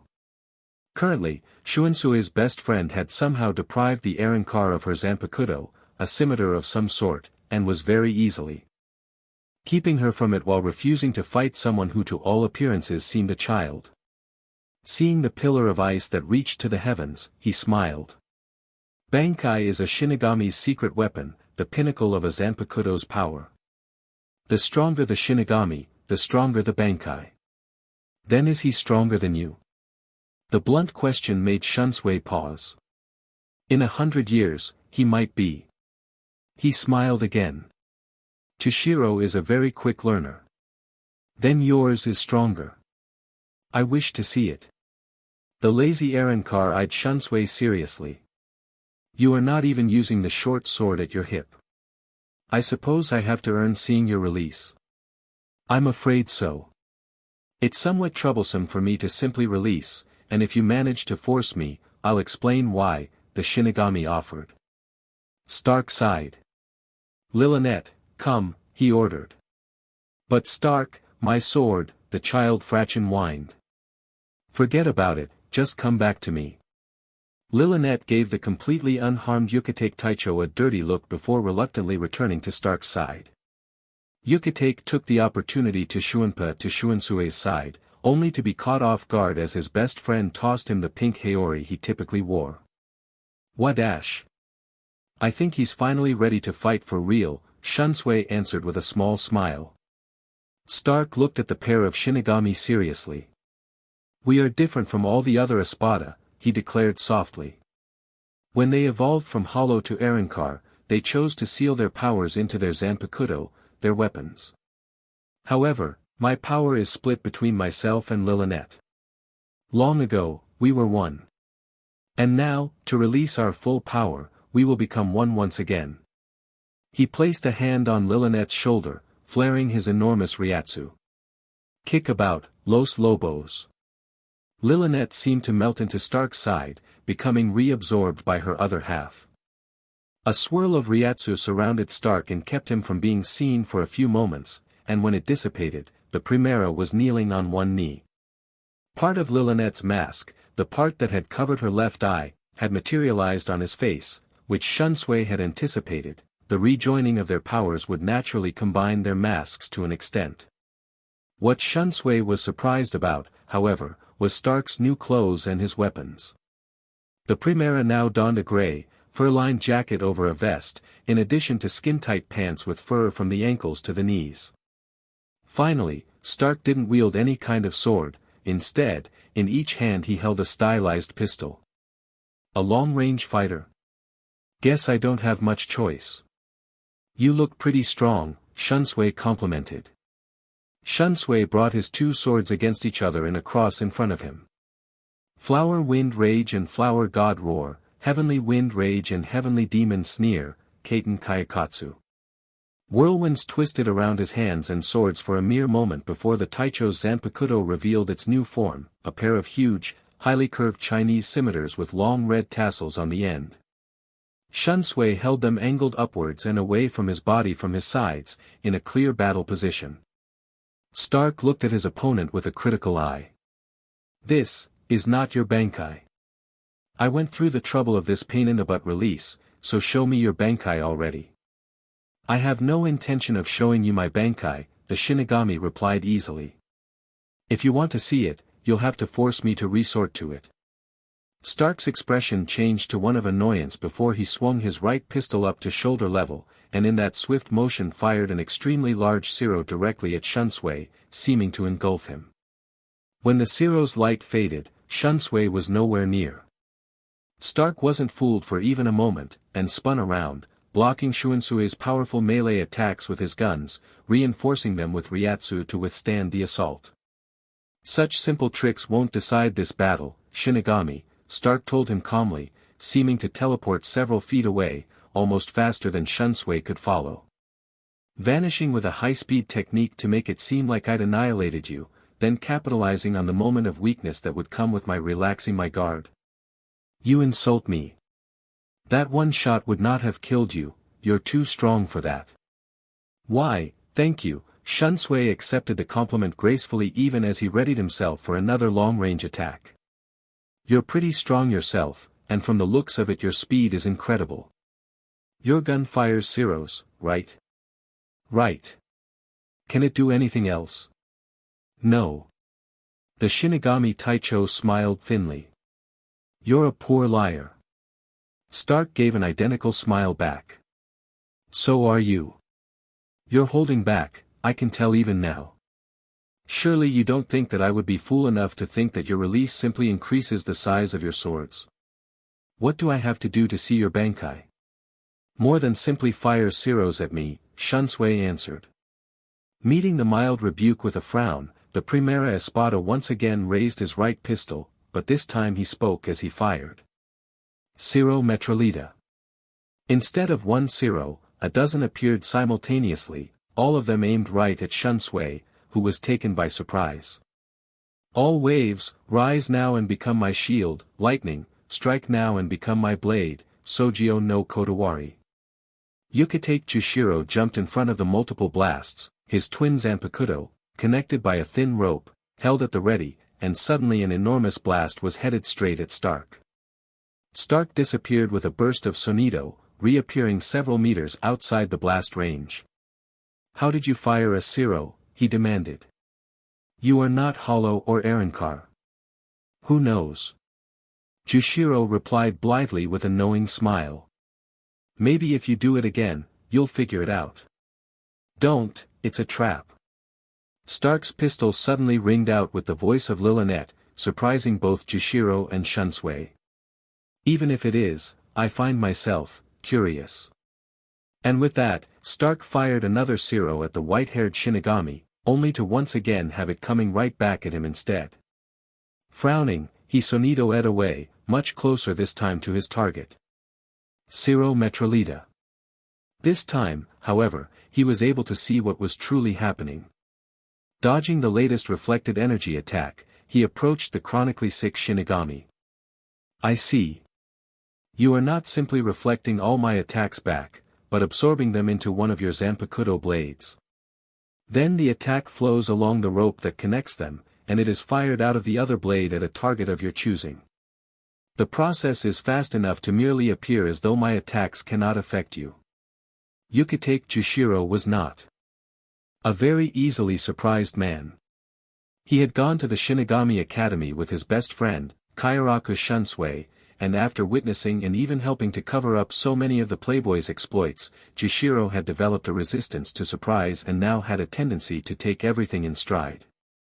The fact that his enemy had deduced his Zanpakuto's ability so quickly, so seemingly easily, however, was enough to make the snowy-haired Taicho gape. You figured it out, after only 3 attacks. Yeah. Stark sighed. I'm glad you can't reflect any and all attacks, though. The fact that you have to absorb the attack first implies that you have a limit. I wonder if you can absorb 1,000 shots at once. Stark. The Arankar froze in the action of raising his gun to test the theory. Nell? Is that you? Indeed, the well-endowed Arankar was right in front of him. Yep, it's me. What are you doing here? I've come to ask you to leave the living world, and Aizen. Look around. You're the only Arankar left who is still alive and loyal to Aizen, but the Shinigami have barely even been injured. Nell pointed out. You did not grow this strong by being suicidal. Leave, and live another day. Stark grimaced. What she said made sense, but being able to work alongside others who did not die simply from being in his presence had been a blessed reprieve from the utter loneliness that he'd lived with for so long. How could he just leave? Hold on. Lilynette's voice rang out. I can still sense the others. Grimmjow and Harribel are still alive, at least. Are you telling us they defected? Nell's strong affirmative shocked both Stark and his fraction-turned weapon. Why? He asked, his voice catching as he felt anger and betrayal for the first time in recent memory. Grimmjow wasn't really loyal to begin with, he only wanted to get stronger to kill Aizen.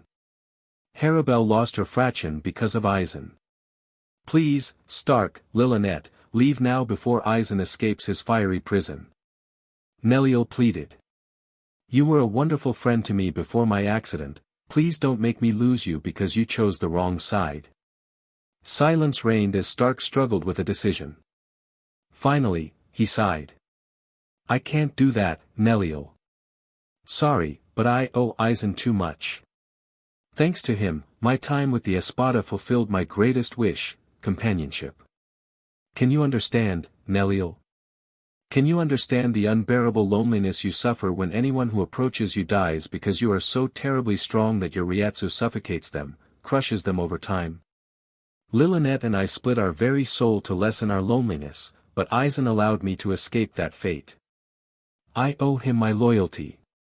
But he's just using you. Nell exclaimed, knowing even as she did that the Primera's mind was set. I know. I'm sorry, Nell, that it had to come to this. He raised his left pistol at her head. Please leave before I am forced to take your life. Please, for my sake if not for your own. Tears trailed down her cheeks as the former Tercera Espada drew her beloved sword on one of her dearest friends. Shinigami. If I fight with you, will you promise not to kill him if at all possible? Just incapacitate him and let me escape with him to Hueco Mundo, I beg you. Shunsui and Jushiro looked at each other.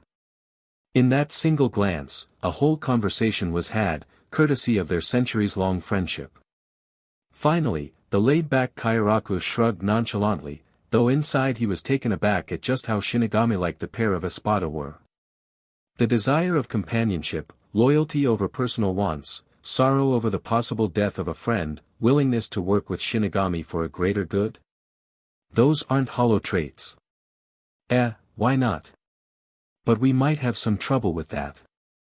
Nell sonidoed to his side, her throat feeling as though someone were choking her as she gathered her Ryatsu to fight. Then I will fight him with you. Declare, Gamuza. Smoke emanated from her Zanpakuto before quickly engulfing her. Mere moments later, the smoke cleared and Nell's new form was revealed. Her hips down had reshaped into a light brown horse's body, giving her the appearance of a centaur, complete with a black tail. Her mask remnant had changed little, the horns extending and curving more, framing her face. Nell's shoulders, elbows and hands had gained a white armor of sorts, and the skin between them was covered in black material. In her right hand, she wielded a double-ended lance. All in all, Shunsui realized that their new ally resembled nothing more than a centaur knight. Please, Nell, don't do this, Stark pleaded, his face twisted in reluctance and sorrow. If you won't leave Aizen willingly, I have no choice, she whispered quietly. The Primera sighed, regretting once again being so strong. If only I were weak. I don't want to kill you. Please be careful, Nell, and don't die. Bringing up both guns, he fired twin Ciro Metrolitas at Shunsui.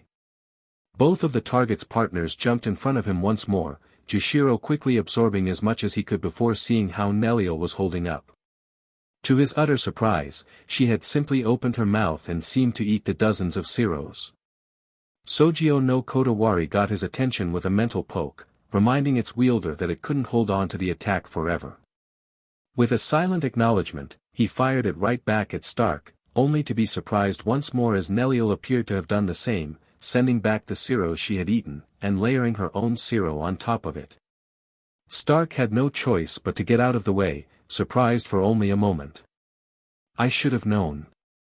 I forgot you had that Ciro Doble ability, your special ability. How could you forget it?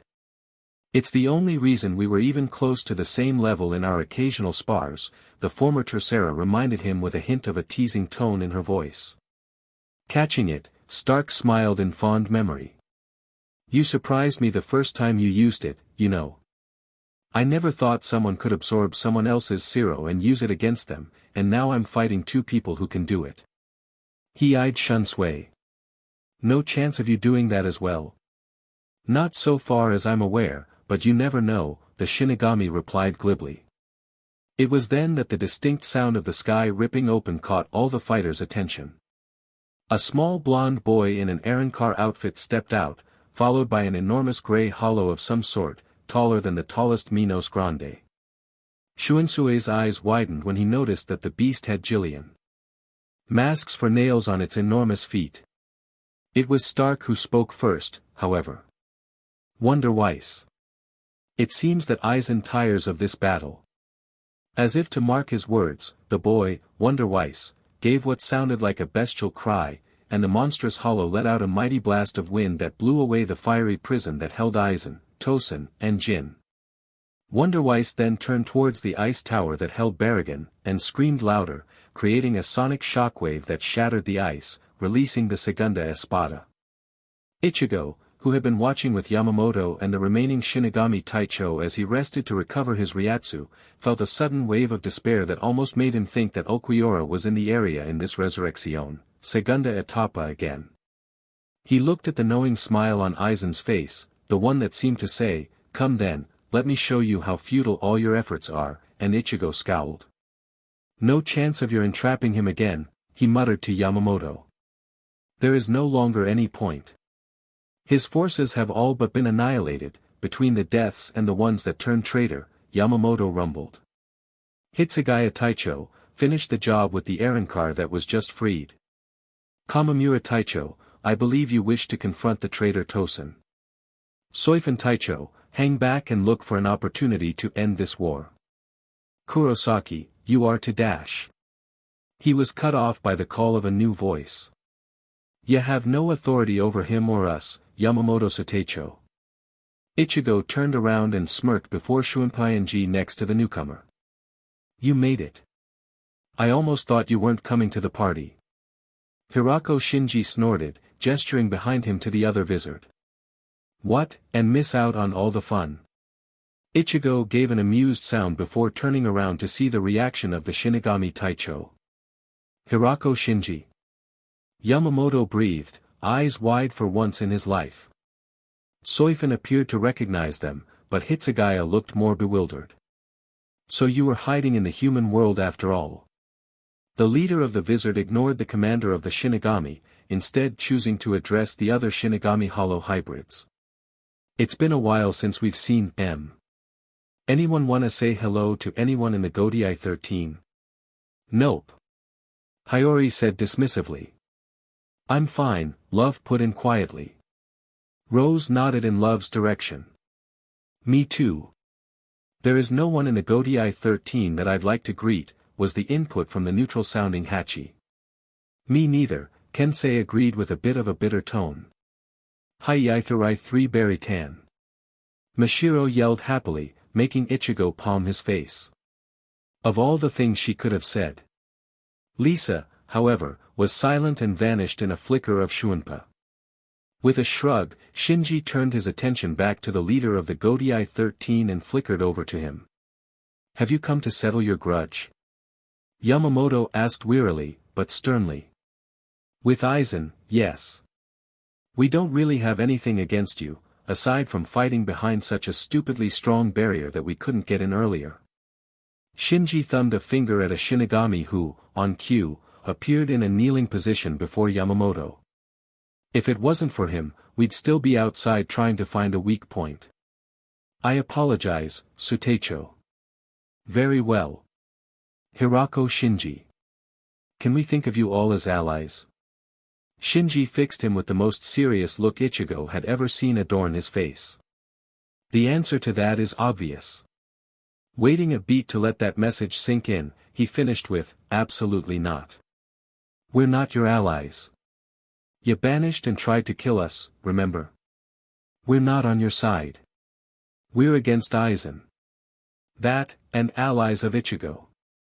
With that, he vanished again into Shuanpa, returning to his friends. Yamamoto silently seethed with frustration. Kurosaki Ichigo again.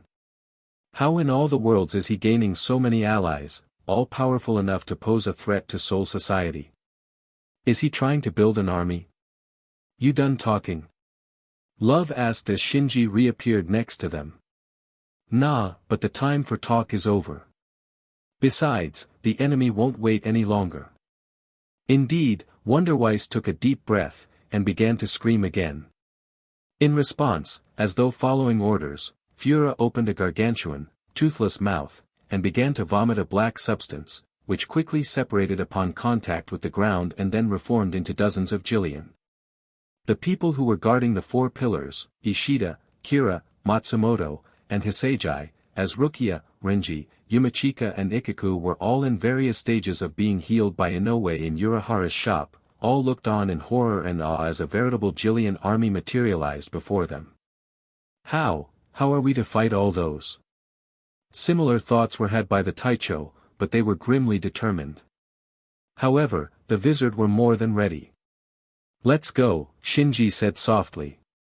Every single one of the former Shinigami reached for their face as one, and together they ripped their masks into existence, flaring their Ryatsu as high as they could go. Behind his Jillian mask, even as he leapt into battle with Tensa Zangetsu in hand, Ichigo couldn't help but think, it's gonna be a beach to go back to school after all this. Too bad this ain't a paying job, or I'd be making a killing. It was only a little worrying when Cazador de la Luna began laughing his butt off inside Ichigo's head. There we are, took long enough. I really wanted to give Ichigo a badass scene of being in front of the Vizards, in Bankai, as he unleashes his Ajucha's mask. But you know, he knows better now.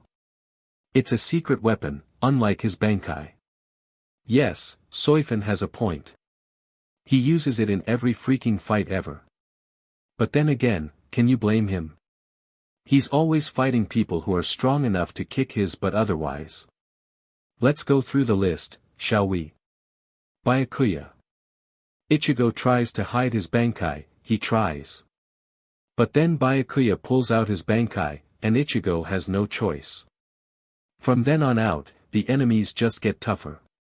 Eventually there's just no point in hiding it. But there is a reason to hide his hollow powers. That could be considered a secret weapon, but more so is Ichigo's second sword. Literally no one but Ichigo, Urahara, Tensai and Ulquiorra know about it, although Nell and her fraction might suspect. And here's a sneak peek of what's up ahead.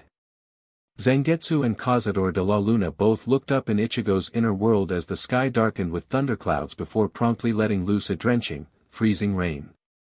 Well, sheet. Oi, Zangetsu, what's going on? The spirit form of the mighty Zanpakuto bowed his head. An old wound that has never been healed, that I fear never may truly mend, has been reopened. Watch carefully, Cazador de la Luna, and witness your true origins. Chapter 19, Curses and Blessings of Instinct. Ichigo grinned dangerously behind his mask as he finished off the last of the Jillian in his area. It felt good to let loose on the enormous hollows, and it felt even better to finally not have to hide his hollow powers from the Godii straight, Cazador de la Luna agreed. Too bad there aren't more to demolish. Looking around, Ichigo noticed that he was the first one done, not surprising, given that not only had he put on his mask, but he was in Bankai.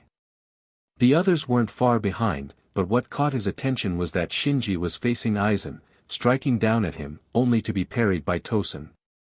Kamamura appeared in a flicker of Shuunpa and used his left gauntlet to block Tosen's next strike, and while Ichigo could not hear what was said, after a few seconds both Tosen and Kamamura left for a more spacious battle zone. It was the next observation, however, that held Ichigo's full attention. Aizen's wide open. There won't be a better chance. His eyes widened before his grin took on a feral quality. Let's finish this. He vanished into Shuunpa, launching himself at Aizen's back. Only to be stopped mere inches away by a sword backed by a fox-like grin. Heya, Ichigo, Ikamaru Jin greeted. Afraid I can't let you double-team him. Infuriated that his perfect opportunity to take out the enemy had been stopped by another of the traitors, Ichigo turned his rage upon the oh-so-convenient target. You can't let me. I'd like to see you try to stop me. He lunged forward, the black flames of the Getsuga Tensho flooding down Tensa Zangetsu in a fashion that eerily reminded Jin of Yamamoto's Ryujin Jaka. Even so, he did not hesitate, Shuunpaiji out of the way, and well away from Aizen, before pointing his sword at the orange-haired Vizard. I'm not stupid enough to face your Bankai without releasing my blade. Shoot to kill, Shinso. Remembering Shinsu's ability from his first attempt to break into Soul Society, Ichigo jumped to the side, watching carefully as Jin's sword extended at high speed. With that done, he realized that Jin's side was exposed, and Ichigo flickered over, already swinging. Getsuga Tenzo. To Ichigo's mild surprise, Jin had already managed to shrink Shinso back to its usual length, slightly longer than a dagger, and used it to hold off the attack long enough for him to dodge to one side, allowing the incredibly destructive Moon Fong to pass him by harmlessly. Instinct gripping him, Ichigo leapt backwards and swung his sword again, managing to bat away the suddenly extended Shinso again. You know, your sword's power is really annoying, he said deadpan, reaching up and crushing his mask. Masked Bankai was rather overkill against Shirkai, and he really did need to conserve his strength for Aizen, not to mention he still didn't have a clue what his time limit was anymore. It's impossible to get within your guard, because your sword just resizes so you can strike from any range. Ah, that's not quite true, Jin said, his foxy grin firmly etched upon his face. As you've seen, Shinso has the ability to extend and retract, but can you guess its range? A few dozen meters maybe. Up to 100 times its length, Jin answered gleefully. But that's just Shirkai. Now that you know that, can you guess how far my Bankai can extend? Who cares? Despite his nonchalant attitude, Ichigo was indeed trying to estimate it. The thought hadn't occurred to him that Jin would have Bankai as well, despite having been a former Taicho. For once, Jin's smile faltered.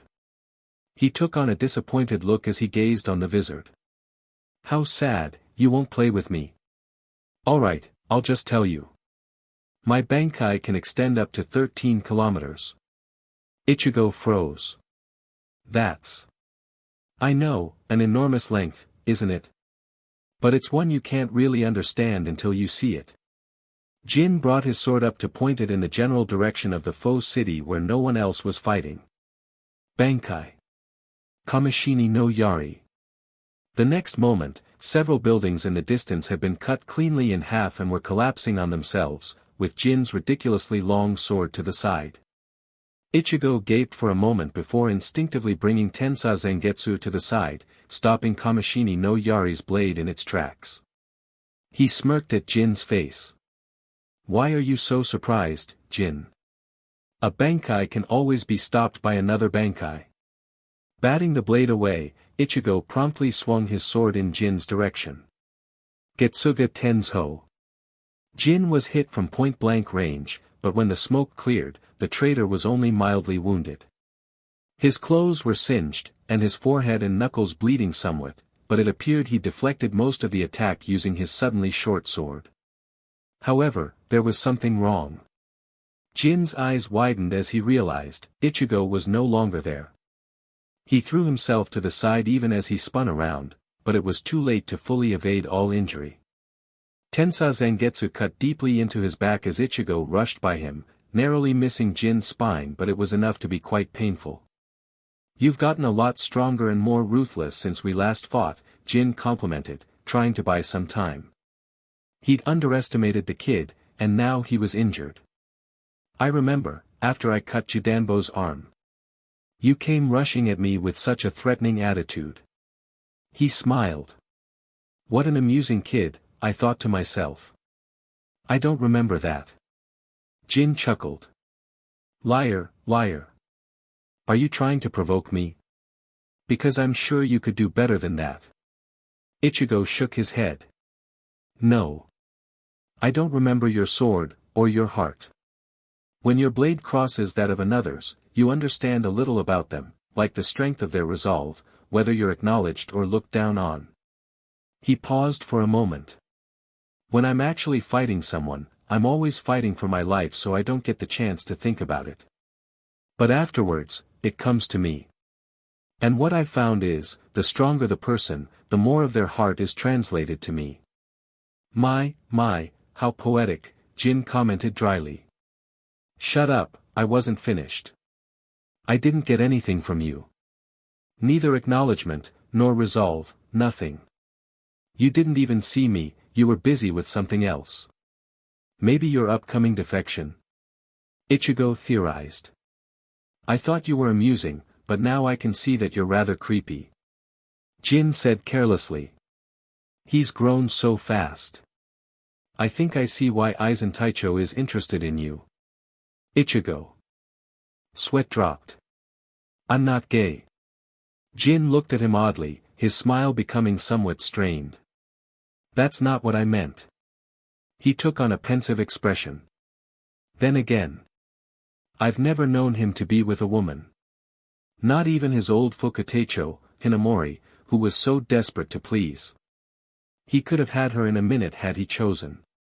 Don't you think that you should have known whether he was gay before you and Tosen ran off with him? I mean, with his hypnosis abilities, and you being off in a dark secluded location for months, who knows what he's done to you?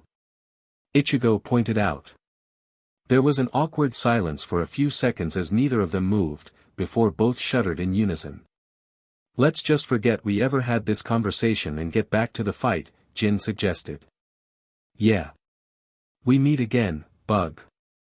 Hitsugaya did not deign to respond, he was very tired, and had yet to be healed from his previous encounter with Barragan.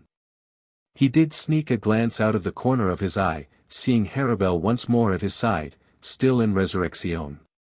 How are we going to kill him for good? I don't think he'll give me the time to trap him again, and even if he did, I'm not sure I have enough Ryatsu left to pull it off. How do you kill something that you can't even touch? Not going to say anything? I'm not surprised. It must have been such a shock to see that your so-called ultimate technique was ultimately worthless against the might of time. Speaking of time, Hitsugaya decided to try to buy some while he tried desperately to think of a plan. Technically, you didn't break out of it yourself.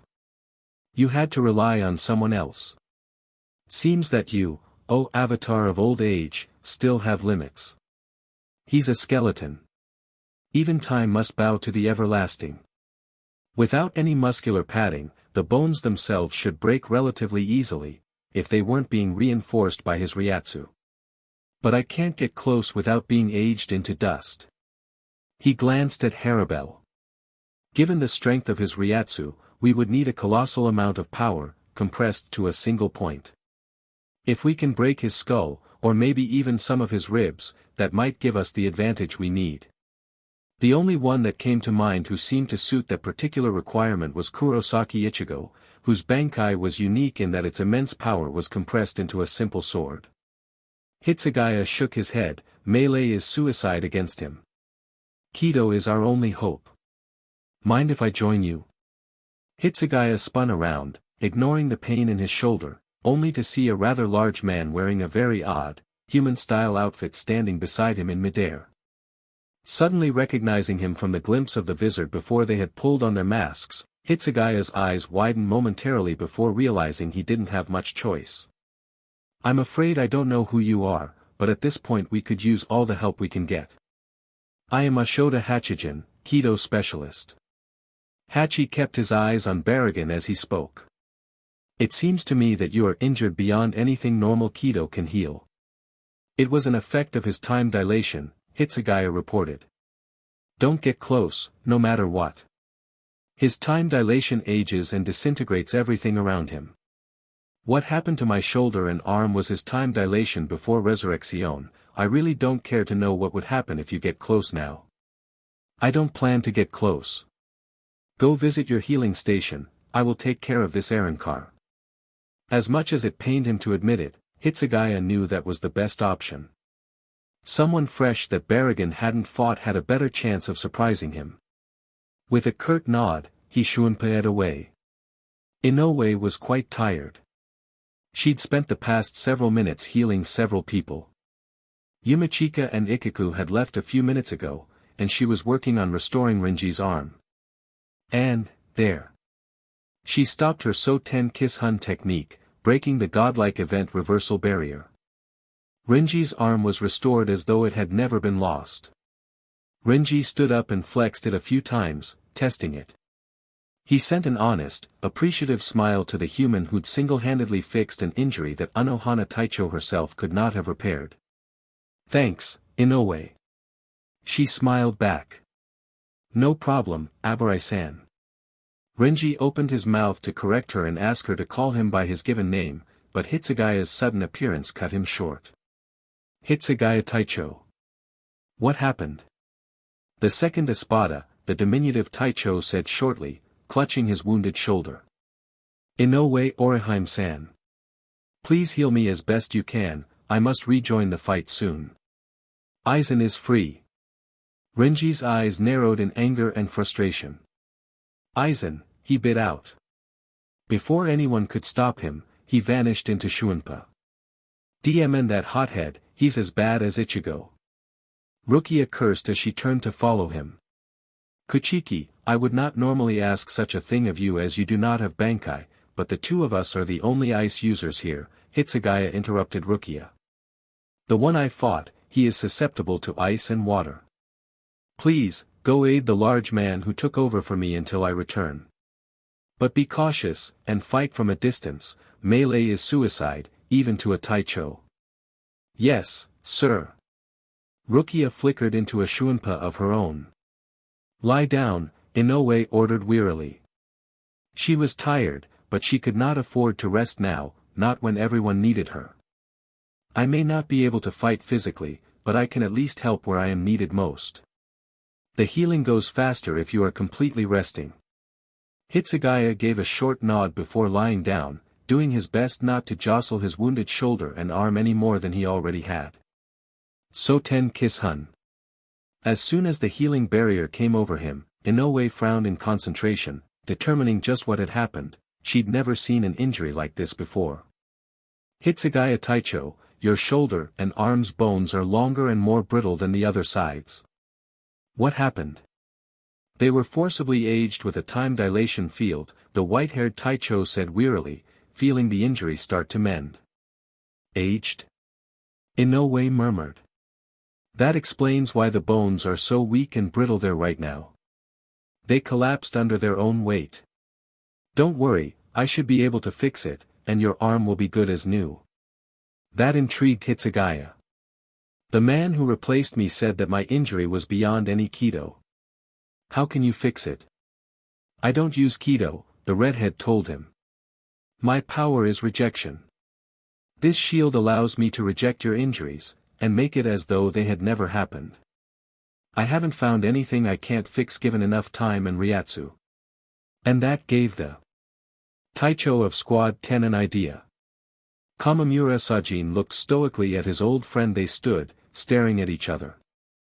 Well, staring was perhaps not an appropriate word, for the blind Tosen Kaname could only see by way of his Ryatsu sense.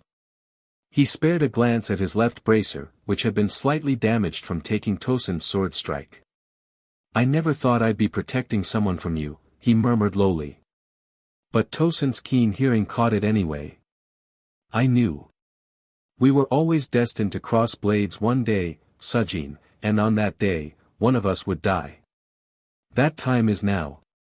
He raised his sword to begin, only to suddenly have it wrapped in chains, very familiar chains. Forgive me, Kamamura Taicho. But may I join you in this fight? Hisagi. Tosen recognized. Hisagi Shuhei, Tosen's ex-Fuku Taicho, stood there with his released Zanpakuto, Kazashini. Kazashini took the form of two medium-sized scythes linked by a chain at the hilt of each. The scythes themselves were double-bladed, but the second blade was upside down compared to the second in that instead of reaching down like the first blade, the sharp edge curved upwards.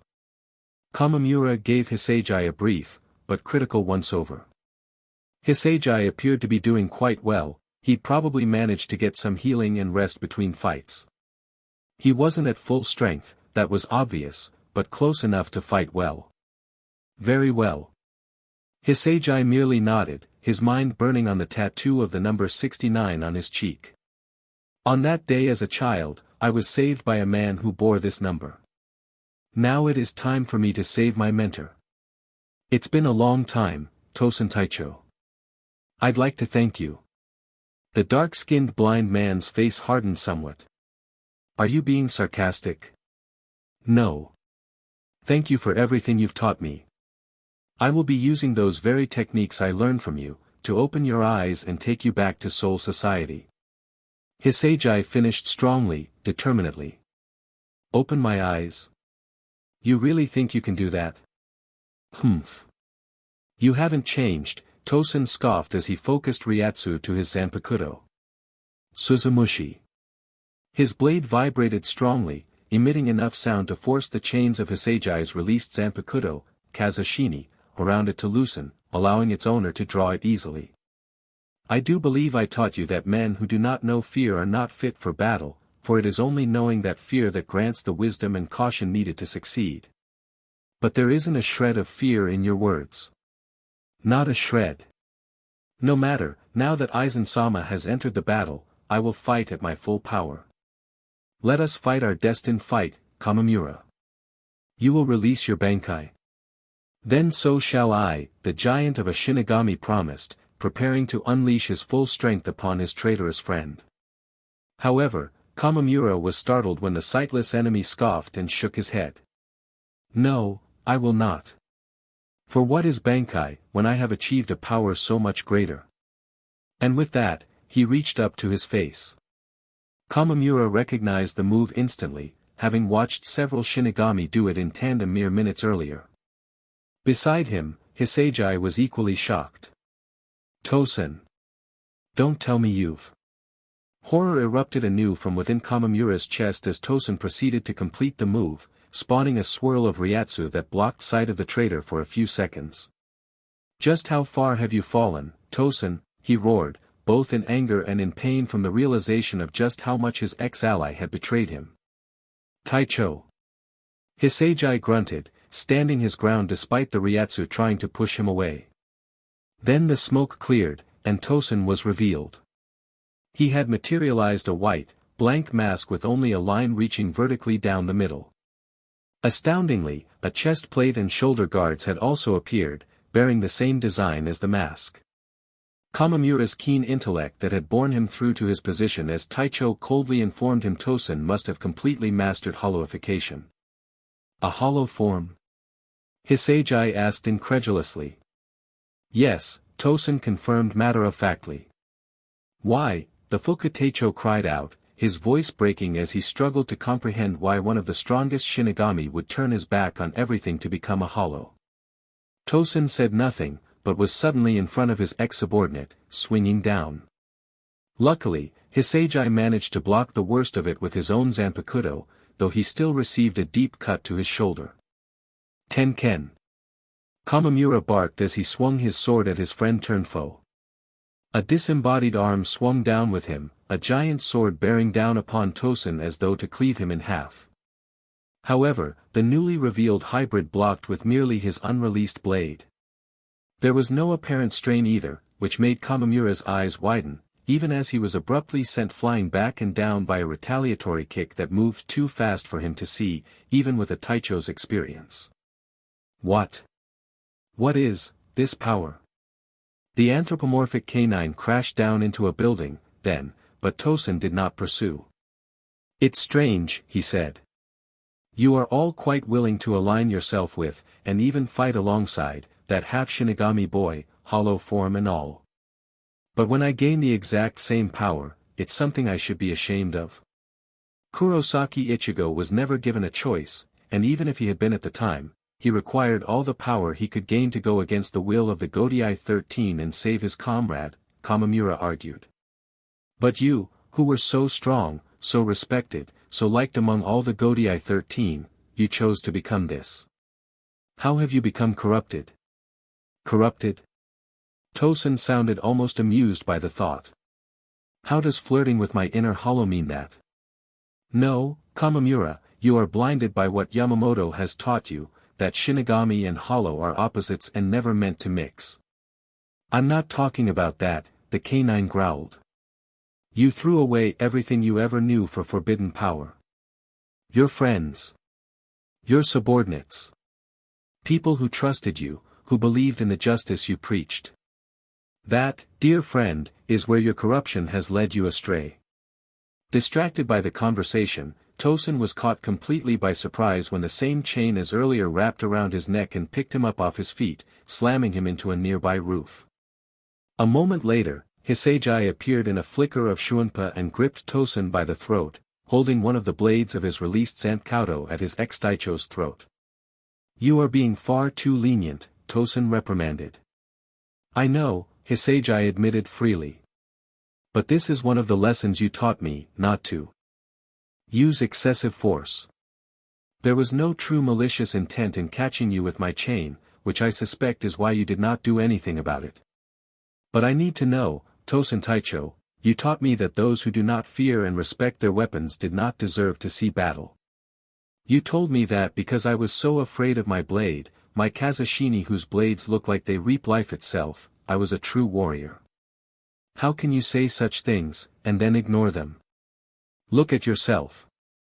What drove you to do this? What drives your fear now? It was a close thing, but being in peak condition and recuperated from his previous fight, Hitsugaya felt more than sensed Tosen stabbing at him from the ground.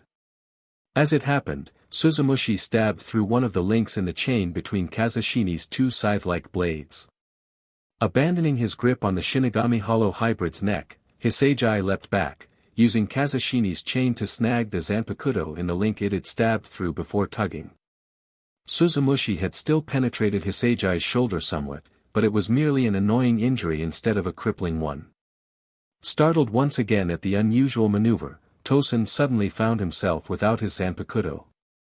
This was a highly unusual situation for him, as Suzumushi was the last remnant of the woman he'd loved so long ago. Have I become overconfident since I acquired these powers? Reflecting over what had just happened, the traitor was forced to admit to himself that he needed to get serious. For the last 100 years, Hitsugaya, my greatest fear has been integrating into the Godei 13 and dying a pointless death. Cry, Suzumushi. As Tosen was not holding the weapon to provide some Ryatsu, Suzumushi was compelled to do what it could with the Ryatsu it had. As a result, it let out a very high-pitched, grating sound at point-blank range. Hitsugaya dropped his knees, his hands having released their grip on his own Zanpakuto in favor of holding his ears, trying to shut out the incredibly painful, all-encompassing noise. Tosen took the opportunity to calmly retrieve his Zanpakuto, and raised it in preparation to finish his former subordinate. Bankai. Kakujo Tengen Myo-o. Only to be forced to block a literal giant's sword as Kamamura's enormous armored Bankai swung down upon him. I was beginning to wonder when you would step in, Tosen commented calmly. But to fight me with merely a Bankai is foolish. Especially when I already know this one's weakness. And with that comment, he leapt up and slashed at the giant's right arm, noting with satisfaction that an identical wound appeared on Kamamura. Power, yes, but your Bankai is based on the idea of a crushing strike, without giving opportunity for counterstrike. A wound to the Bankai appears on you, and a wound to you appears on the Bankai. Simply put, you are linked, and your Bankai has insufficient defense to keep me from striking, and is too large to use evasive techniques effectively. Perhaps so, the Taicho affirmed, but even if you know my power, that doesn't mean you can evade my own attack. As a Taicho, Kamamura was extremely good at Zanjutsu, and he used it then, striking at Tosen over and over again as the giant he controlled mimicked his movements and speed to the letter. However, it was the instinctual backhand from defending from one of Tosen's counterattacks that dealt the first damage. The giant's enormous fist managed to completely crush Tosen's left arm. Don't forget about me, Hisugaya's cold voice reminded him, as Kazashini's reaping blade skillfully cut off the newly useless arm. Can't you see, Tosen Taicho? Even with hollowification, you cannot defeat us together. Behind the hollow mask, Tosen Kanami's face contorted with rage and frustration. I willfully gained this power, I abandoned everything except the pursuit of my dream, but I'm still so weak. I need more time to prepare. It seems that this form is not enough. Let us see what you can do when you've lost all senses except pain. He placed his left palm against the ring on the end of the hilt of his Zanpakuto. Bankai. The ring began to spin rapidly, then as it span it grew incredibly large as Tosen himself, before suddenly splitting into 10 rings, which flew out a very large distance, a few blocks at least, and then darkness filled the space between them. As Kamamura and Hitsugaya prepared for the fight to recommence, they watched Tosen's form disappear as he finished calling out the name of his Bankai. Suzumushi Tsuishiki, Enma Kurogi. Both Kamamura and Hitsugaya were very familiar with Tosen's Bankai, being his best friend and Fukutecho respectively. They knew, theoretically, that it would deprive them all senses except that of touch. Sight, hearing, taste, smell, even Ryatsu's sense was dampened to the point of non-existence. Tosen himself called the effect ignorance. The only one immune to the effects was anyone touching Tosen's Zanpakuto. But while both Shinigami had knowledge of the effects, only one was prepared for them. Kamamura knew he'd be fighting Tosen today, so he talked to Kenpachi, the only one he knew who had defeated Tosen's Bankai. Flashback. It's you. What do you want? Kenpachi asked boredly, watching his division spar and wishing that even one among them could challenge him. I wonder how Ichigo's doing. Zaraki Taicho, Kamamura greeted. I need some assistance with something that only you can help me with. Oh. What's that? Does it involve a good fight? Kenpachi began to grin in excitement. Possibly. Kamamura was very well acquainted with his bloodthirsty comrade's tendencies, but luckily it worked in his favor. Besides, a fight with the man would be good training for the both of them. The Taicho of the 11th Division gave the man his full attention. I'm in. What can I help you with? I need to know how you fought Tosen, and won, in his Bankai. To sweeten the deal, he then added, that's the fight I'm offering. You fight me until I can fight him the same way you did. An opponent of captain-level strength, you could not ask for a better fight than that. In return, I'll help you become an even stronger fighter by helping you gain your Shirkai. I can't imagine how strong you'll be after that. Kamamura was more than slightly disturbed by the eager ferocity in his fellow Taicho's expression. End flashback. In order to duplicate the effect, Kamamura had worn a BLNDFLD, stuffed his ears and nose, and enlisted the Research and Development Division to create an armband that could temporarily inhibit Ryatsu sensing ability. What ensued were perhaps the most brutal, crushing defeats he'd ever received in his life. However, each defeat succeeded in honing the key to victory, instinct, until one day he'd won and managed to put Kenpachi in the hospital, though the fight-happy maniac went down the biggest of grins on his face. Instinct was the key to defeating the sense-depriving Bankai, but it had to be developed. To be able to fight with only the sense of touch to guide you meant being able to interpret the barest of sensations against your skin, the gentle movements of air as someone comes towards you, the nearly non-existent tremor of the ground beneath your feet as your opponent, the coldness of steel as it approaches and touches your skin before it penetrates. To defeat Tosen's Bankai, Kamamura needed the instinct to recognize them and react accordingly. Counterattack was the key to victory. During his time with the Squad 11 Taicho, the K9 had gained an enormous amount of respect in Kenpachi, despite the man's odd ways of running his division. To be able to fight under such conditions and win decisively was incredibly impressive. The fact that Kenpachi still did not have Shirkai simply made the achievement that much more astounding. True to his word, Kamamura had aided the man in achieving the state most conducive to conversing with his Zanpakuto. It had required using a stronger version of Kenpachi's Ryatsusking eye patch to lower his levels enough to actually do so, but Kenpachi did eventually manage to learn how to talk to his Zanpakuto. While he hadn't managed to get into his own inner world yet by the time they had stopped practicing together, it was a promising start. As it was, Kamamura was prepared for fighting Tosen's Bankai. However, there was a variable he hadn't thought of, Hitsugaya. He knew how to win in one-on-one combat. But with someone else there was no way to know who was attacking. All he could do was hope for the best. However. Sorry, Tenken. You're a bit large for this fight. Kamamura dismissed his own Bankai, allowing the armored giant to dissipate and return to his Zanpakuto.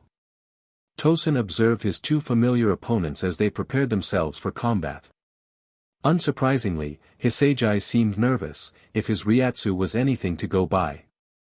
There truly is little he could do in this situation. Tosen mused.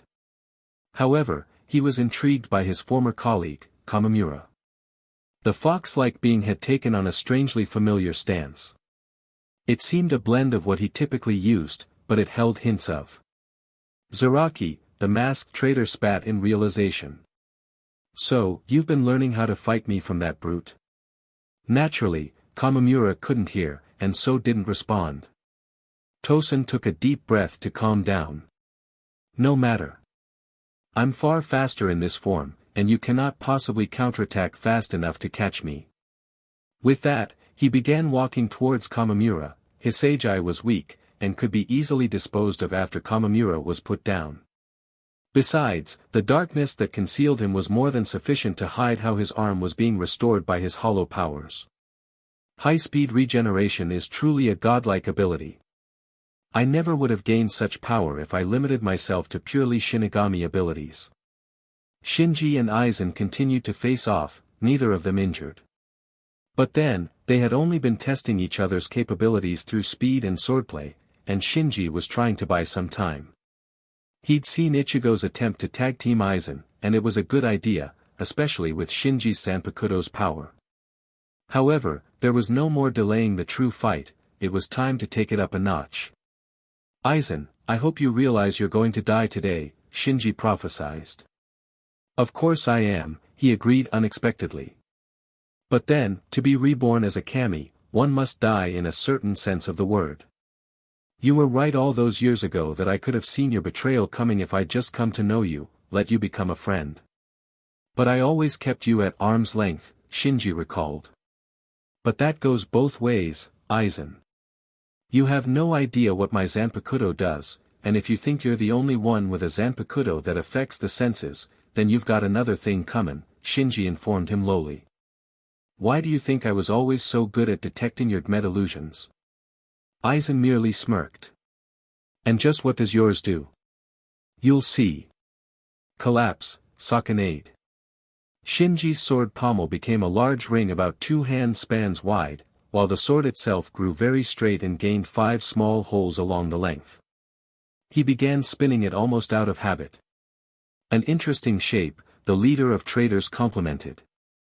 Yeah, Sakanade's great, but I'm certainly not lending it to you, came the Vizard's rebuttal.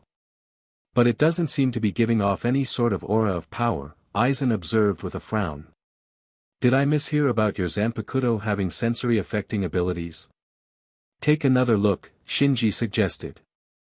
Oh, by the way, doesn't it smell nice here, for all the fire and destruction around?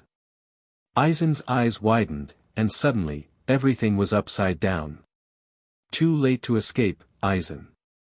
Welcome to the inverted world, Sakanade's specialty, the blonde Shinigami Hollow hybrid boasted. All your senses have been inverted. Aizen observed his surroundings carefully. An interesting ability, I admit. Everything appears opposite.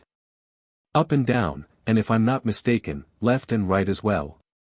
The upside-down form of Shinji grinned viciously as he stopped spinning his Zanpakuto, ready to wield it as the sword it was. It's time.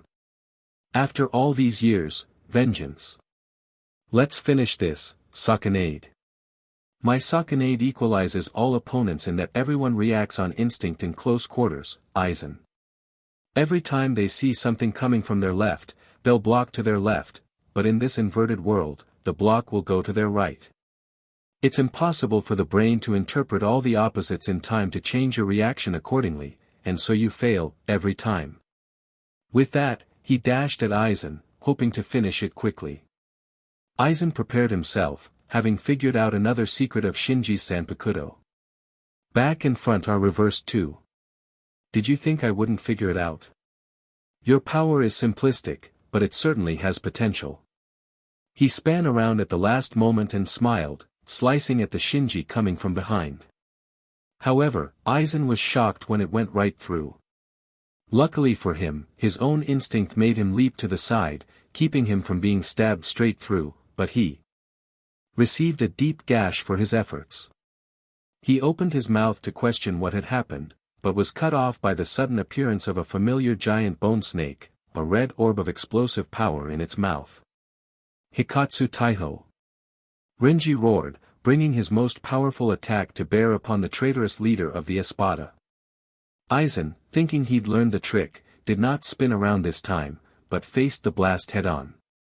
However, as soon as he felt the heat and power of the attack upon his back, he realized he'd been had. But it was too late, as he was engulfed in the enormous blast of Hihio Zabamaru's Hikatsu Taiho. And there we are.